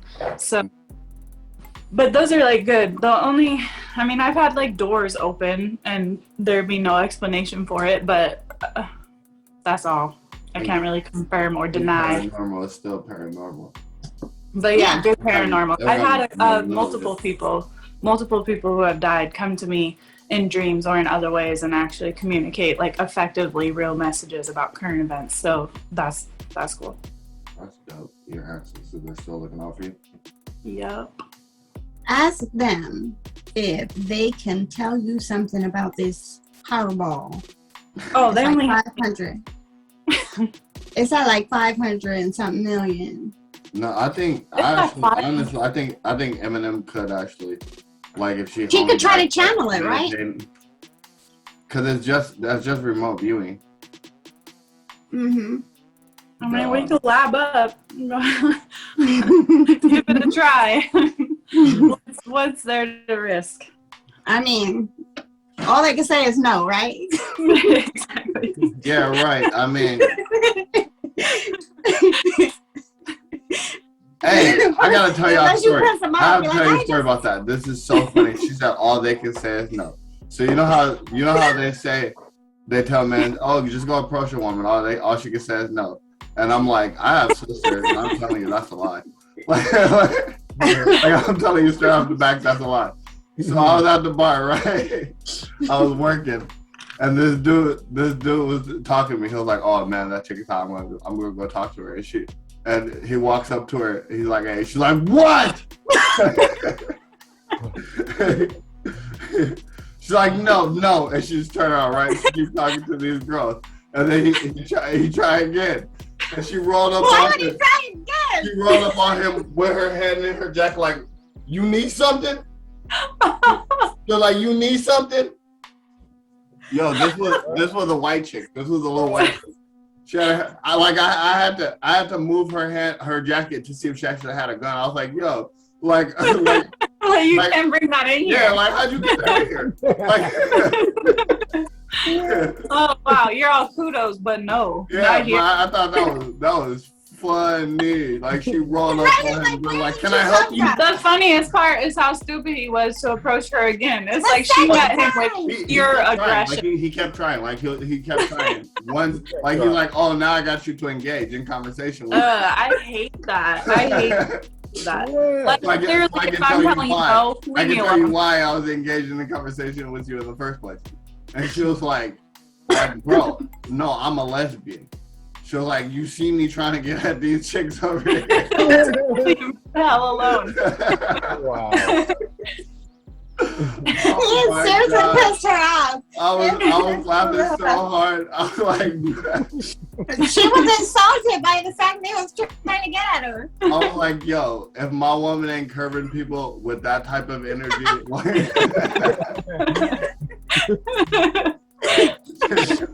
With a fake gun in her jacket. Yeah, she said, "Can I help you?" Like, hey, no, not no more. Like, phone calls. Phone calls are gonna be, "I got kicked out. I need you to come pick me up because they thought I had a weapon." It's like, damn, bruh. I've been banned. Chill out, dude. Like, what the heck? She said, "What?" That is hilarious. Yeah, that made my night. Oh, that's great. Yeah. That's wild. Good story. Good story. Nice. That was not paranormal though. It could have been, maybe she was possessed. She was possessed. It was It extra. sounds like it. He should have thrown salt at her. Maybe she would have. But I mean, like, I seen her in conversation with other people. And it was normal. She was just your average white girl when she was talking to the Mexican girls next to her. But it's like when that dude tried to talk to her. You guys remember? You remember the video of the cross dresser or the tranny, the drag queen that took the leg off? That's exactly how it was. Like it's like she watched that video and was like, "Oh, bet." She was like, "I'm butch now." Yeah, I'm gonna try this at the bar. She said, "Yo, can I help you? You need something?" I'm like, "Yo, put your hand out your jacket." Like, what? Put your hand out your jacket. Like, like, you gonna shoot this man for asking a question? She just jumped in. That shit, wow. All right, so back to the topic. You're asleep, right? And you wake up, and your spouse is levitating. Full stop. No. No, thank you. I don't want that. What's your first move?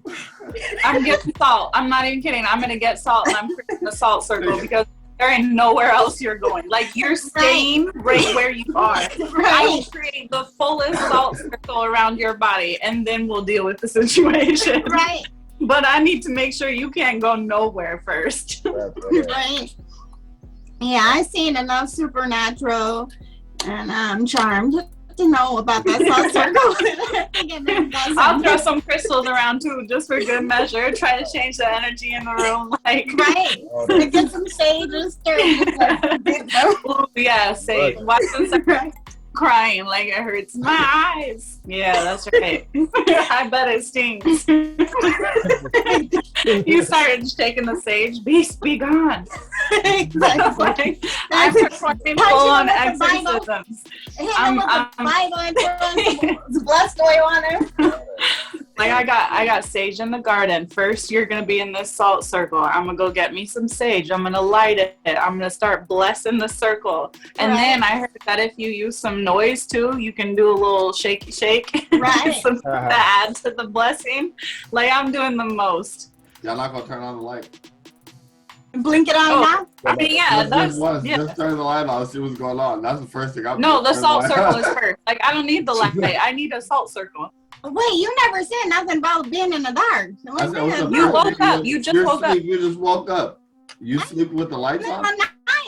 You sleep with No the lights on? person levitating in my. Wait, you said a night light. Okay, so let me tell you. So what? In real life, I wake up and somebody in my house levitating. I'm not in that house no more. Like fuck this room. Like that's how I You said you're on your own. Like I literally have my own room for a long time now. I don't need it no more. It ain't that serious. Hilarious. It ain't that serious. I don't need this dude. I don't need this bed. I don't need none of this stuff in this house.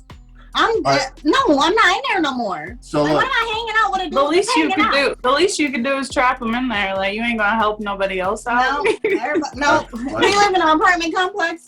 I'm gonna get my kid out of the house, and he can deal with the rest of 400 people up in here. No. So I listened to these scary stories, and they're real stories. And this dude was telling about how this woman she had problems sleeping. Something was wrong with her sleep, so she put a recorder in there, and the recorder, it picks up to see if she was talking to her in sleep. So it starts recording every time there picks up sound.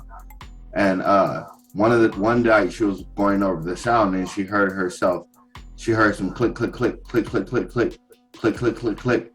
That's all she was hearing on the audio. And then one week she played the audio and she heard click, click, click, click, click, click. And she heard herself get up and say, "What are you doing?" And then she heard a reverse spawn, "Nothing, it's them." And then and then she just heard click, click, click, click, click, click, because she goes back to sleep. And they did a voice analyst, and it 100% wasn't her, and it 100% wasn't her son that lived there. So it was nobody that lived at the house. So she just moved. Ew. Yeah, right. good for her. So Nope. Yeah, like I'm tripping. Nothing is them. Like right. No. Like first off, who are you and how many is them? Like how many is them? What am I dealing with? What am I dealing with? How'd y'all get in here? Like I got so many questions. I'm not just gonna go back to sleep. Like I'm not comfortable. She was just satisfied with the nothingness. Them. Oh, okay.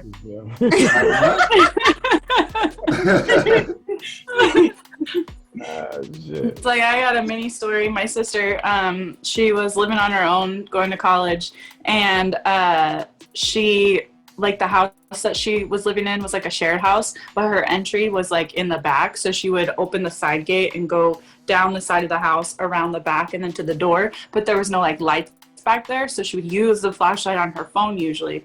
And she got home from work one night and it was super dark out. She had her phone and she had all these bags because she went to the grocery store for dinner before, and she didn't turn the flashlight on her phone yet, so she like just opened the gate and is walking down, and she heard someone say, "Hey there," and immediately she threw the bags and was like, "Nope," and like ran the other way. Oh no. No. She just threw it, said nope, and then ran the other way. And then we're like, do you know like who it was, or did you look? Do you see anybody? And she's like, nope. Literally. Exactly. She's like, all I know is I got away. Exactly. She's like, I've seen enough scary movies. I don't care what it is. She was out. I mean, that's it's like, but how creepy is that? You see someone come in, your first response is, "Hey there." No, right? Absolutely not. Mm-mm. Yeah, bro. Like that's not normal stuff in the dark. Like you know not to. Exactly. Like that's not okay. Like you know not to approach people from behind in the dark. You know, like there's certain etiquette you have in the dark. It's like, but ultimately it was like good choice, because whether it was a real person or some paranormal shit, she was not having it. She just left. Right. Either way, it's something you don't want to be around. Mm-hmm. Hey there. Mm-hmm. How would you guys feel? How would you feel about your spouse afterwards? If they played this prank on you, you mad? I'm high fiving, like, bro, like that was elaborate. Like you had me, like, because it's like if I wake up and you're levitating, my first thought process is try to.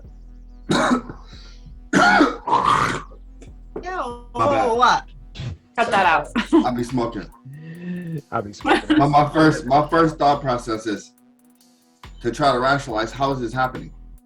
Like, how is she levitating? Can she fly? Is she possessed? Like, is she growing into her mutant powers? Like, I got so many questions. I mean, by the looks that he was doing in the right? No, it's not good shit. Like, it's not good. It's not good shit. Yeah, so I'm high-fiving. Like that was good job. Like, because you gotta wake up pretty early in the morning to get a prank over on me, and this was in the middle of the night. So I think I would be so relieved that I don't have to perform an exorcism that I couldn't even. Like, I'm just happy that this is not real. If anything, there's salt everywhere. I'm a little salty that we got to clean that shit up. But like, ultimately, this was a good night. This is a good outcome. Yeah, I'll definitely be high-fiving and saying I'm definitely going to get you back for that one. Already. Even if I have to plan for a while. Like, you have to fake your death to top that. Like, how do you do better than levitation? I don't know. Pretend to be hanging dead or something. Hanging? Oh, that's awful. It's like, right. It looked like suicide. That's bad. Mm-hmm. God damn. yeah, you have to fake your death and just pop up on them like you a ghost. Just keep popping up. Keep popping up in the window. and that's when they find out you're not dead. That's No, he so still think you a ghost. up. When he come outside to try to see you, you disappear on them again. Like you got a motel down the street. You messing with him for like a month.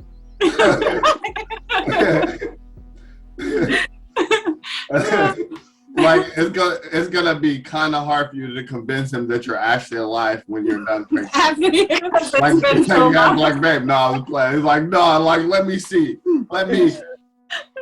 Yo, hey, what do you see right here? What am I standing with? You'd have to get right on it. Yeah, exactly. Like, yeah. You was possessed though, huh? It was funny when you was possessed, but it ain't funny when you're dead. Funny no more.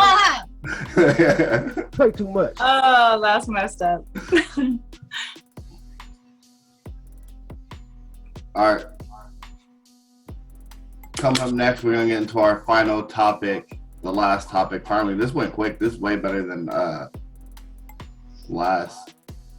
shooting till 7. But before we do that, as you guys can see, we're almost halfway to our 1,000 subscriber goal. If you haven't yet, go ahead and hit that sub button, like and share. So this next topic is one that's been, I think it's trending right now, I don't know, but it's been coming to my attention on my timeline, so I just figured we might as well talk about it. I'm gonna let him go ahead and play the video.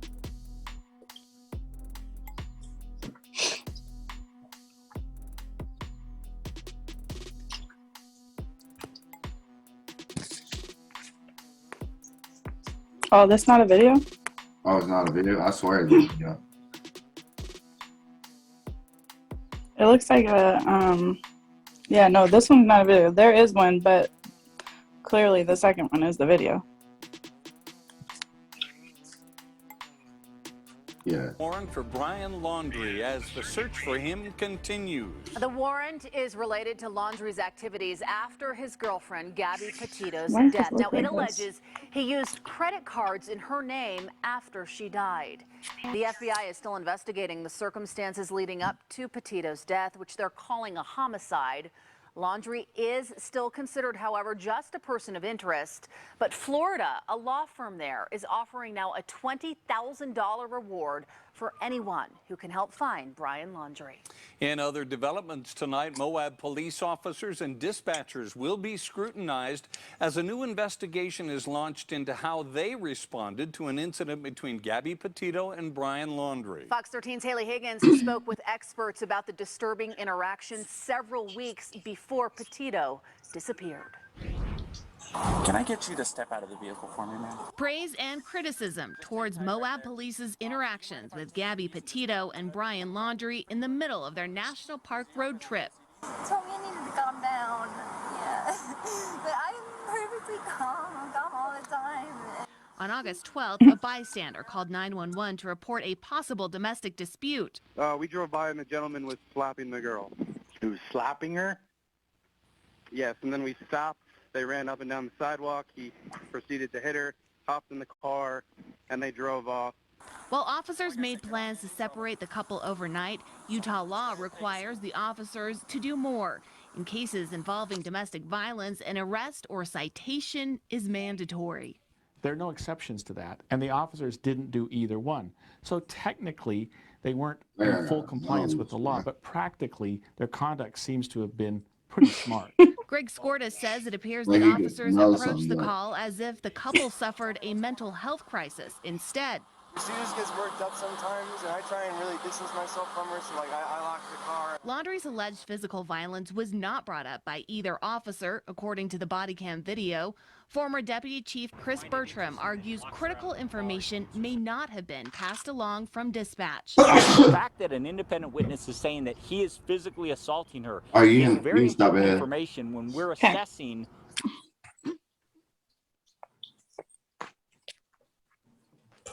So there's no way you guys haven't seen or heard or anything about this story.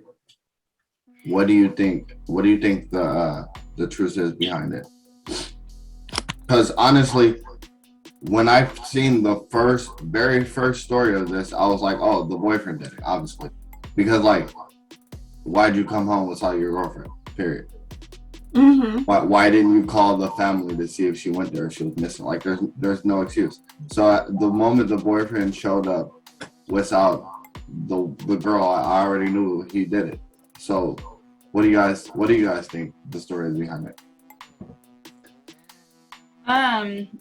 I saw it when it first happened, and then I didn't really pay much attention to it until a news story had came out. Actually, it wasn't even a story. I heard it over the radio. But once they started like putting out the like opening calls for if anyone has any information, and this chick called and said that she recognized the dude because she saw a picture of him on the news, and then realized that she had given him a ride because he was hitchhiking, and she picked him up from where they found her body and gave him a ride to where their car was, but didn't realize who it was until it was all over the news clearly, and then she was like, oh crap, so she called and let them know.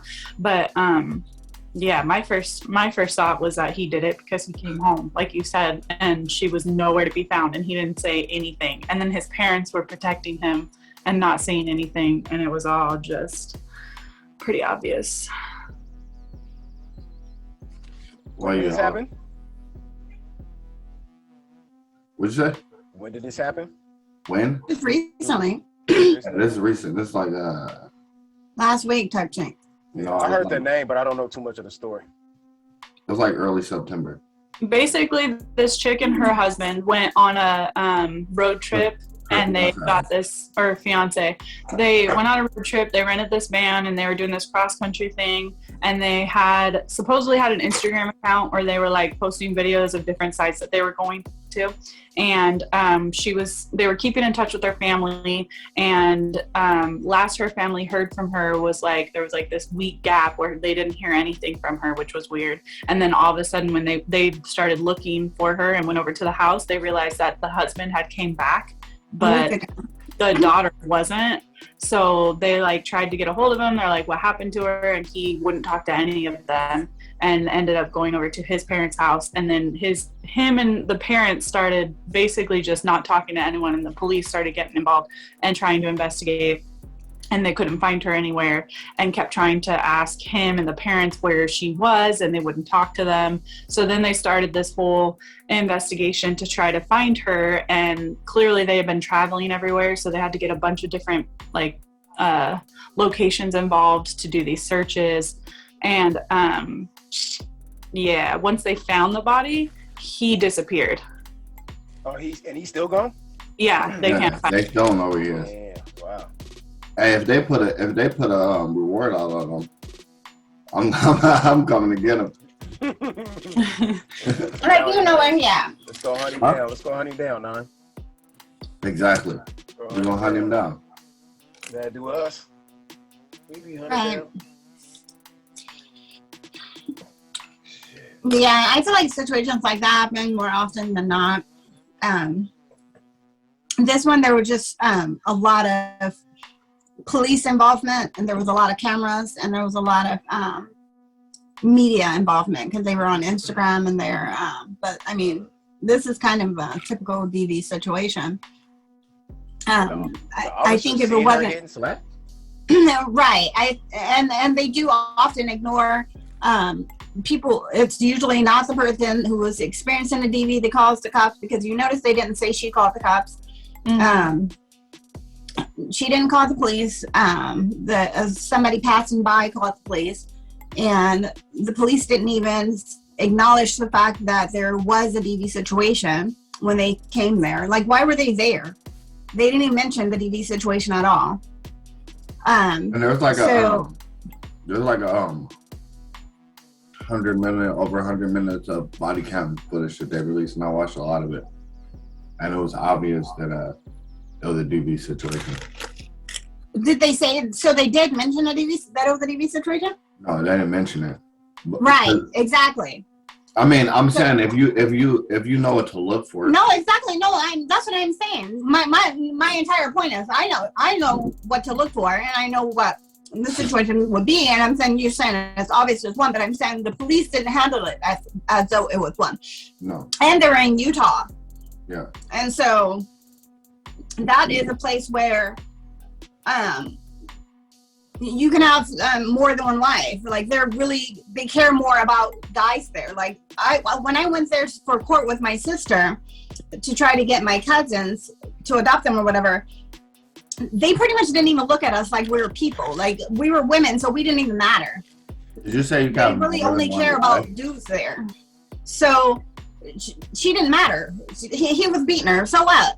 Like, this is his bra. She should have been acting right. That's pretty much what the cops were probably thinking. So that's why they didn't handle it as if it was a DV situation, because they didn't really care. And so They seem like they care though. If you watch the if they care, they would have took them in like they're supposed to. no, They separated them like they're supposed like to. in DV situations, women protect the men. So Exactly. But and they that's still exactly have what she was doing. It doesn't So matter. that's what I'm saying. If you don't have experience and you know what to look for, you're gonna miss it. They also have they didn't protocols. get the call. She was taking the blame for stuff, saying, "Oh yeah, I hit him. I grabbed the steering wheel. I'm just what did you say? I have anxiety and panic attacks, and I was just being a lie. I was cussing at him, so he locked me out of the car because I was being erratic." But if you look at the patterns, like all the patterns for a woman who's being abused are there, like her protecting him, taking all the blame, trying to not escalate the situation more, because later on she's gonna have to deal with that. Exactly. It probably just came down to all the factors too. Like, it would have been too much for them to have to deal with it. Like, for them to arrest this guy, there's 2 people that are traveling out of state. They're probably not even going to be in this state tomorrow. Like, to them, it's like a paperwork and headache if they have to like actually charge him and do the process that they're supposed to do for a domestic violence situation, especially because the person who called is an eyewitness to seeing him physically hit her. So they should have arrested him or started the process to do the domestic violence stuff. It's not really necessarily a law that they need to arrest a person. They just have to separate them. And him separating her without a car, it's like, you don't really want to do that too. So that makes sense. And no relatives. They had no one there in the So Right. it's like, it almost seems like they were just trying to do the easiest situation to make sure they were calm. And then once they got like both stories, then settled it, then they just let them go. So they figured it was de-escalated enough that they were going to be fine on their own. Yeah. I mean, they could at least took homeboy off to the side and be like, "Look, you little piece of shit. If I hear anything come on the radio again concerning her name or your name or anything. Like, there's a part in Yellowstone where because of legal loopholes, murder is legal. Right. The problem is, but then he would have might have taken that as a place to go kill her. I mean, because exactly. Yeah, it's but not I'm gonna come kill you, homie. I'm Exactly. going to come kill you. Like, is her life worth yours? well, the problem is too, like they could have threatened him. They would have just moved. They would have just drove into the next state, and there would have been nothing those police officers could have done about it. Except beat the shit out of you. Like, I can always do things outside of the law. I mean, it's clearly another call didn't happen. He Decided to just jump in. Bro, the door's closed. Get out. You gonna come in with your Joshua Dudley on the screen. The problem is it's a little too late. They should have acted when they had them there, because now she's dead and he's nowhere to be found. So missed opportunity. All right. I could see straight through him though. Yeah, they could have scared him. He looked like he was real timid, so he was real. Yeah, timid. but they didn't handle the situation at all. Like, yeah, I don't know. But that's just what I seen from the video. Like, stuff like that, you're not gonna be recording. You gonna turn your camera off. You gonna turn your body camera off to do stuff like that. So yeah, he was nervous, man. They could have scared him into be like, hey, I better leave her alone. Like, yeah, exactly. You up. Because most dudes who are physically abusive to their woman like that, they're cowards among men. You could like tell. they don't act the same way. The way to he men. was They're looking super down submissive. and all that, the way he was looking down and everything, bro. He was shaking. He was stumbling with his words. He couldn't formulate a sentence and everything. Like he could have been scared into submission. Be like, I better chill. Sometimes that's all you need. Like, he looked like he probably, on the other end, he used that masculinity, and he probably run over his parents and scare his parents, that type. But deep down, like, you really don't want it with nobody else. Exactly. That's why he's hiding. That's why you're hiding right now. You're not facing what you did. You're hiding. So that if you go to prison, you're done. Right. Tough who you can be tough with until you can't be tough with somebody. That's the kind of person they're dealing with. I mean, if he did get locked up, is he really done though? Like, is he really? Oh yeah, he's definitely gonna be getting exposed for a pack of cigarettes. Like I mean, it's possible. I mean, we do have to think about all the people that are alive and living well in jail. I would have just from what I know, I would have a stable of women beaters as my host. Like, and I would in prison. Like, anything I need. I'm like, what you need, bro? What you need? There's a lot of killers. What are you kill into? women though. There's a lot of killers that kill women in jail. You got it's a lot Yeah. But I'm talking about. There's a difference between abusive, like Griselda Blanca type people who don't care at all, women and children. yeah. And people who only act a certain way, or men who only act macho or a certain way towards women. Yeah, that's a fact. It's like I'm not about to be like starting conflict with that dude who murdered 12 people for looking at him. Like, like I'm conflict. You ain't even gonna look. Exactly. I'm gonna be like, oh.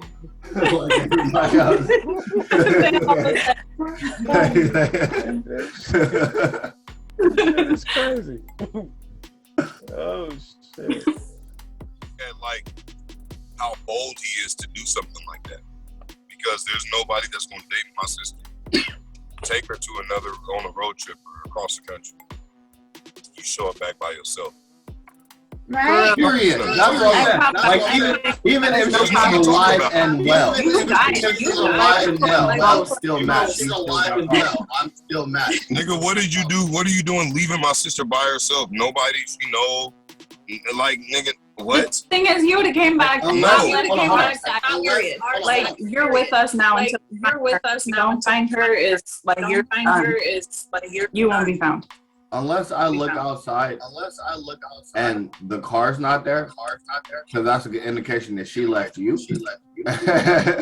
And you just hopped on the airplane, like I'm mad. But if I see the car, then I already know that I gotta beat the crap out of you. So it's like I'm looking for you. Like, where's my sister? What made me think about this too was there was a young lady named Athena that lived in Portland, and she moved to Atlanta, and the same thing happened. Her and her dude got into it. She leaves her son, her purse, her card, keys, her cell phone. She got mad and she left. That's what his story was. And mind you, my little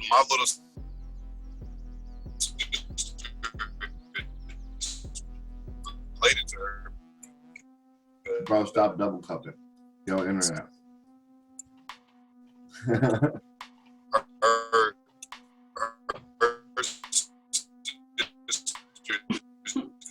Yeah, or anything he sent her that No, you're cutting out real bad. Nothing. We can't hear nothing. Okay. Bro, you got good some stable internet. You got good some stable. Start telling stories. Your talking privileges have been revoked. Exactly. All right, so people go missing every day. In fact, humans are trafficked more than animals. Mm-hmm. Why do you guys think this story is so big? Sorry. Is she white? But even white girls go missing every day. I mean, she ain't trafficked. She did. Then she came up like she was floating in a river somewhere. But before she was dead, she was missing, and they got all these different police forces in looking for her, doing these searches. Hold on. Look at JD still trying. We're not even on that topic no more.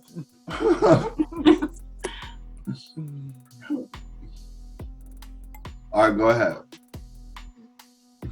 Why y'all think this one story is blown up? I think it meet all the characteristics of a good story. Like they got good plot, good start, good ending. You know what I mean? They got all the characteristics of the story.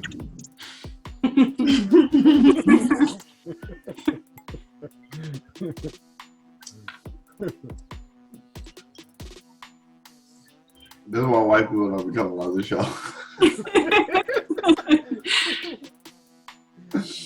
I mean, it's true. They just compared like 3. I was looking at this story, and they compared it to like 3 other ones. There's actually, I think it was 4. 2 black males have been missing for a month. Day.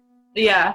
And then 2 women, 1 Hispanic, 1 Native American, have been missing for over a month. And this is the thing, like similar stories, these people disappear. They were last seen at this place, headed this way. You don't see 10 different police forces out there searching for them, and you don't see the media pushing with the same energy like they're doing with this case. It's ridiculous. Well, think about it this way. Had the girl that got killed been black, and her husband and her boyfriend be white, it still be the same shit. They're not talking about that. Mm-hmm. They wouldn't have talked about that.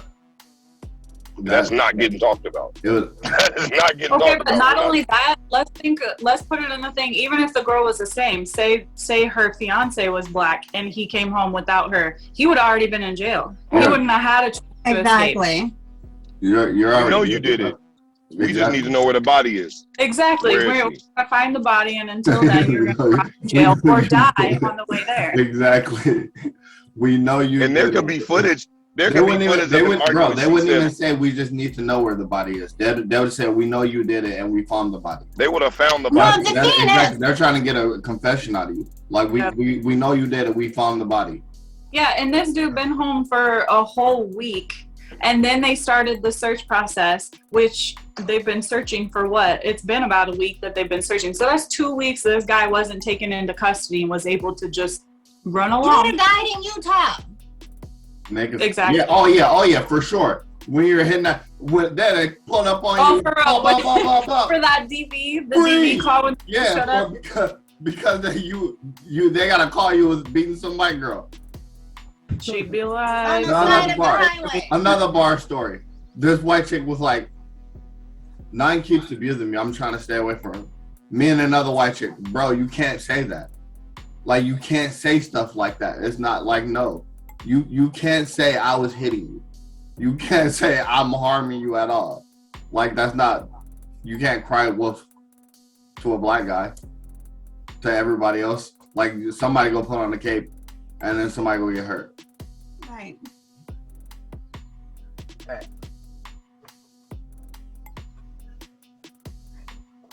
That was your story, though? Yeah, that was in my story. I need you to tell it again because I feel like I missed something. I know, I'm over here like, wait, what? Somebody said something about punching, you say you can't do that. Like, this black girl said I'm hitting her. Like, she said, I'm gonna stay away from 9 because 9 keeps hurting me. Like, oh, you got her feelings though. Like, no, like I'm abusing her. 9 keeps abusing me. And I'm like, she's serious? No, she's joking, but that's the point. Like, you're a white girl, Like, you can't be saying I'm hurting you. Right. You like, yeah, you can't. Right. You as a white woman cannot say that me as a black man. Right, exactly. Because that's a danger to my health. Not for sure. Right, like, everybody in that bar would have she just said it. She just said it as a joke, but it's like, bro, that's not funny. That's not funny. Yeah, it's not funny. She said this at a bar. Who did she say this to? Who did she say this to? At a bar? Yeah, to a bar. She'll send it to the other bartenders. To the other bartenders. Yeah. She thought that was a funny joke. Funny joke, yeah. Since when was that ever? And I was like, bro, you gotta stop that shit. That's not funny. Like, right. Shit funny about that. You know how many niggas do that? Who would think? You know how many black men done came up missing because somebody lied about some shit like that? Right. Bro, you know how many whole ass towns were ruined? Exactly. Like that joke that she just told is literally the worst atrocity that happened to the black people. Yeah, it's as old as times. Like, we all know how it plays out. Wait, exactly. Let's just take the race out of it. Why would you think anybody think that would be funny? Right. Yeah. Just even take the race out. Why would anybody think that? Who she done? Who you telling this to? That they're thinking that this person you telling this joke to is gonna laugh at you. Like, I can't find the humor in that. At all. Yeah, at all. And what's funny? Where's the punchline? And then go say it in front of you. Yeah. Where's the punchline? Where's the punchline? What's going on here? That's why it was all stuck. Like, so that's your story? That's like, what? It's worse. And don't be a black dude and you buff, and she's saying some shit like that. Oh yeah, everybody high. And a fighter. Buddy. And like niggas is like, you look abusive. You got that look. She's stupid. Let me go hit her. I'll hit her in real life. Now you're feeling abused, right? You hit people in the seizures. You just stop hitting people. Right? Like, hold on, Mike Tyson. Like, you just stop. You in the careers and stuff. Seizure too. You stop punch the man and he gonna have a seizure. Yeah, you just stop. Like, do that. I'm pretty sure if he could have stopped that from happening, he would have. Like, I'm pretty sure if there was a no option on that, he would click. No, he did it on purpose. He said, "Ha You can take that one piece of spit back. You would spit all day. It was that last one. I wish I didn't have to do, bro. I didn't have to do that last one. Like, he probably didn't even know he had seizures up until then. No, he knew he had them. Oh, really? Yeah, right. That's a good question. That is first like, one. what the heck? Fuck. I bet you ain't spit on nobody after that. Yeah, probably not. Yeah, that was definitely his fault. Absolutely his fault. You found out some shit about yourself that day, buddy. I mean, if you gonna spit on people, you gonna at least not have a seizure when they. Right? Like, that's why she said the She said the nerve of him. He had the nerve to have a seizure. He didn't have the nerve. That's why he was having a seizure. He showed you. Right, he showed you. I win. I win. Yeah. He was like, wait till I play dead. Right. Right. She was Just felt there. I'll see you in court, buddy. Right.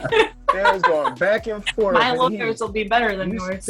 I hit. I have a seizure. I win. Damn. He said I had. Like I would have got away if I would have stayed around trying to help him. You sound like Scooby Doo. Yeah, I hold on. Because when you told the story and the police showed up, I was like, "Why are you still there?" Right. At first, I was like, "Wow, these police like they had to showed make sure quick, she didn't kill like him. that was a quick response for this little white boy." But I was like, "Wait, no, even if they teleported there, they still should have teleported to seeing you running away." So like, why are you still there? Seizure reflexes were like that. I'm glad I'm not the only one that knew some pieces of the story was missing. I was missing some pieces myself. I was thinking about this throughout the whole show. Like, why is she still there? Did she think he was playing for me? For a split second, he was like, your real name to the police officers. Like he was like, oh yeah, I'm so and so, and they didn't know you did it yet. You remember when I broke that kid's nose and I got they tried to expel me? Yeah, you didn't get in trouble because you I actually ran. did it. Like, let me let you know. Like, they had to come get me from class. Like, there was no me at the scene of the crime. Nah, I'm gone. Like, I'm gone, bro. Who was that? My homies. I don't know. You see me? I'm right here. Exactly. I was in class. What y'all talking about? Like, I don't even have that lunch. Anyway, so why was he was joking? Yeah, why were you still there? He was helping. He was, know if he was joking or not. He was helping what? What you doing? Clear your name? Like helping. No, I was make like up a trying story. to make sure he was okay. Like I made sure I didn't kill him. What were you doing? She was What did trying to be what did the you do? dude from the bank robbery. She was like, I'm gonna run to the problem. Listen, Get away with it. she's like, I just found him here. I don't know what was going on. What happened? I don't know. I just found him. What's going on? I forgot women could do that. She's like, I don't know things like. At that age, you said you was helping. What activities and procedures were you doing to exactly what you Shaking him? him. What? You were shaking him already, having a seizure? Oh, hell no. Shake it. When you try to shake him, First I held his hand, and then I shook him a bit because he stopped moving. What? I cannot. Okay. Wow. So the man who hit him, right? Walk me through this. Walk me through your mindset. So, like water on him. I threw some water on his face. Okay, so I punched him while I was running because I was running past it, and he was running. You turned and then around I ran past him. I punched him, and I kept running, and then I see him tumble and fall, and I was like, "What the fudge?" And he was just laid out like, yeah. So you like, huh? He's shaking, right? And then you like, how am I gonna stop his shaking? I know, more shaky. Shake him a little more. What you should have done is fell down next to him and started shaking yourself. Exactly. We both have seizures now. I don't know what happened. That's what the bank robbery guy would have done. I'm pretty sure that would have been his move. No, people used to have seizures at my school, and so they would swallow their tongue. And so I knew some of the stuff that you were supposed to do to like help a person that were having seizures. That's why I was trying to And get so, yeah, so I was there trying to do the stuff. After that didn't work, you shook him. Exactly. No, when he stopped breathing and he went unconscious, then I shook him a bit. And then after he got up, hey, wake up. You said what? Oh, God. Hold on. You said it's normal for somebody to be shaking while they're having a seizure, but when they stop shaking, that's when the real. That's when you gotta shake him again. And so I'm trying to jumpstart him. Shake him back to reality. He got up and he was cool. He was just like, oh. And then I was like, all right, you good. And then I left. You good. He did what? What did he do? You should say why that guy hit you. You should say, hey. Okay. I can't believe that guy hit you. But that's what you get for spitting on me. That's what you get for spitting on me. Like you can't just spit on women around guys, they'll just punch you. Believe that guy hit you won't even see it coming. Wait, so he was wait, time out. Let's back up a little bit. So he was running and you were running and you like did a Superman punch, like you caught him? No. He wasn't running very I fast, was walking. No, hold on. Backstory though. Ella's really fast, bro. Like she's really fast. That's what I'm trying to get to. Because he's like, I hit him in the back of the head. I'm like, well, he was running away. How fast was he going? When he ran, I already knew she was gonna catch him. I was like, oh, he's stupid. I was like, now he's gonna beat him tired. Wow. Right. So we were leaving school. The school bell rang, and he had been like playing stupid with me like all day, and it was just like whatever. I was over it. But anyway, so I was leaving school. I was walking, and he runs by and spits on me and keeps running. Keeps going. Okay, so he keeps So going. I hauls off and catches him, and I punch him, drive by, just punch him in his head, and I keep running. And then he Not a tumbles. drive-by punching. What? Not a drive-by punching. What the fuck? A run-by punching. Like, What? What? He did a spit by. You counted with a punch by. Absolutely. I am done with this whole story. This story beats everything that was on the show today. And I'm mad that everybody's laughing about the fucking seizure. Like, no, that shit is fucked up. Right. But what irritates me about the seizure thing is I was doing security at an event recently, and one of the girls in the VIP had a fucking seizure because she's not supposed to be around flashing lights and shit. And I'm like, bitch, at a party, flashing lights. Why are you here? Stupid. Like, I walked in and they're like, she had a seizure. I just stood there and stared at her. Like, I was so angry. Like, you're not supposed to be here. Like, oh my God. I didn't know if I was like, I don't know if I should help you with any medical assist. I don't know what I should do. You shouldn't be here. It's like somebody going to eat seafood and you are allergic to shellfish, but you swelling up and your throat's closing. Why are you eating that shit? Well, I got invited. Nigga, don't go. Right. No. Like, you got invited to your demise. For a seizure. Hey, it was free. It was free sequel.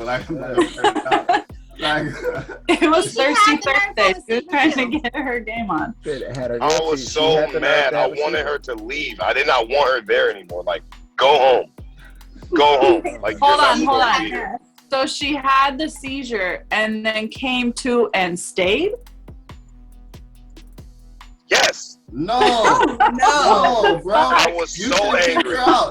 I was so angry. I was so angry. Like, you gotta go home. Yeah, you gotta go. That's all bad. So you want to fuck around and die here? You are a liability. You want to? I don't want to live no more. It's like, come back when I'm off work. I can't handle this. You gotta go. Like, bro, you are a liability. And then, and what makes insult to injury, cannot bitch, be here.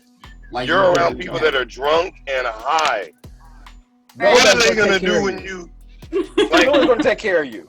When you I would help her. Yes. We know you are you would. gonna keep your eyes closed the whole time? Like, are you gonna get her some shades? Some sunglasses. And a spoon. Did she bring a spoon so if she's trying to swallow her tongue, you could shove it in her mouth?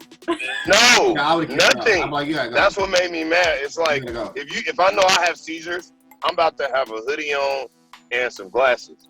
Right. And have a spoon in your back pocket. From the lights from fucking with me. Like, but I gotta know if I see flashing lights, plus I'm gonna be at this party, nigga, that's on me.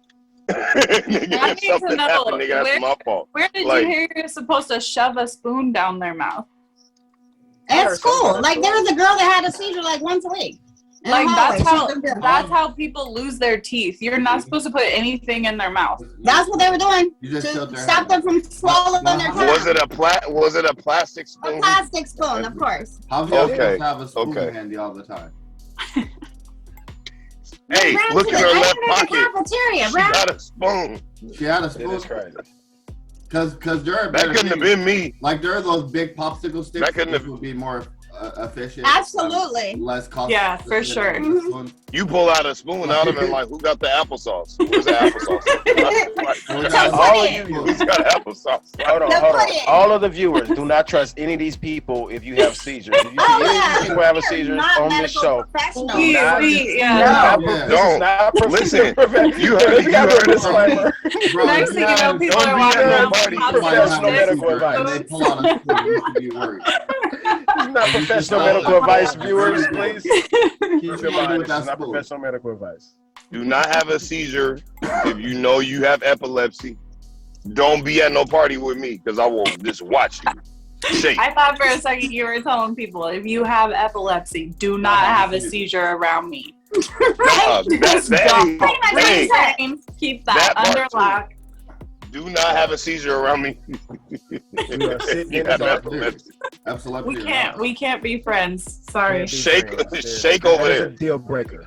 Oh, you're an epileptic. Okay. Shake over there. You can't talk to you. It's like, I'm not fucking with you. Why? You have epilepsy. I like watching scary movies and shit with flashing lights. You gonna start shaking, and I can't. No. You gonna kill the mood. And I'm gonna be pissed. Yeah, the mood will definitely be killed. Yeah. The spit by and the punch by. She stopped and was like, "This motherfucker."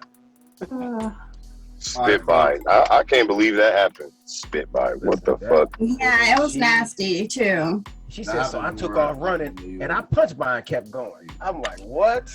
I'm trying to visualize this whole situation. Like most people who spit on people actually don't try to stick around for the consequences. Right? I mean, how stupid would you be? So he had the punch and the force of your run behind it. Exactly. Flashes, what is it called? His 0-point punch. That dwarf, the punch that's like he run around the world. The power of a dwarf star, yeah. And punch. That's what that reminded me of. She said, I wish there was a YouTube video like that. Oh my god, that just sounds. Did y'all see the video where there's like, I don't know if there's a woman or a dude because I keep watching it on my iPhone, which I don't know if the screen is too small, but like she fighting with a giant man and she beating him down. Oh yeah, we're gonna talk about that next show. I think it's in the group chat. Okay, yeah. Is it in the group chat? I know it's on Facebook, but yeah, she pretty too. I was like, man, I kept that marker. Yeah. So all right, folks. I had to get closer to look at it. I'm like, cause like she hella pretty. I'm like, is that a real or is that a no? All right, folks. That's it for today. That's gonna be our show. Remember, like, subscribe, hit that share button, notification button. Try to get on. Push us up to 1,000. We gotta get to 1,000 so we can start going live. All right, love you. Bye.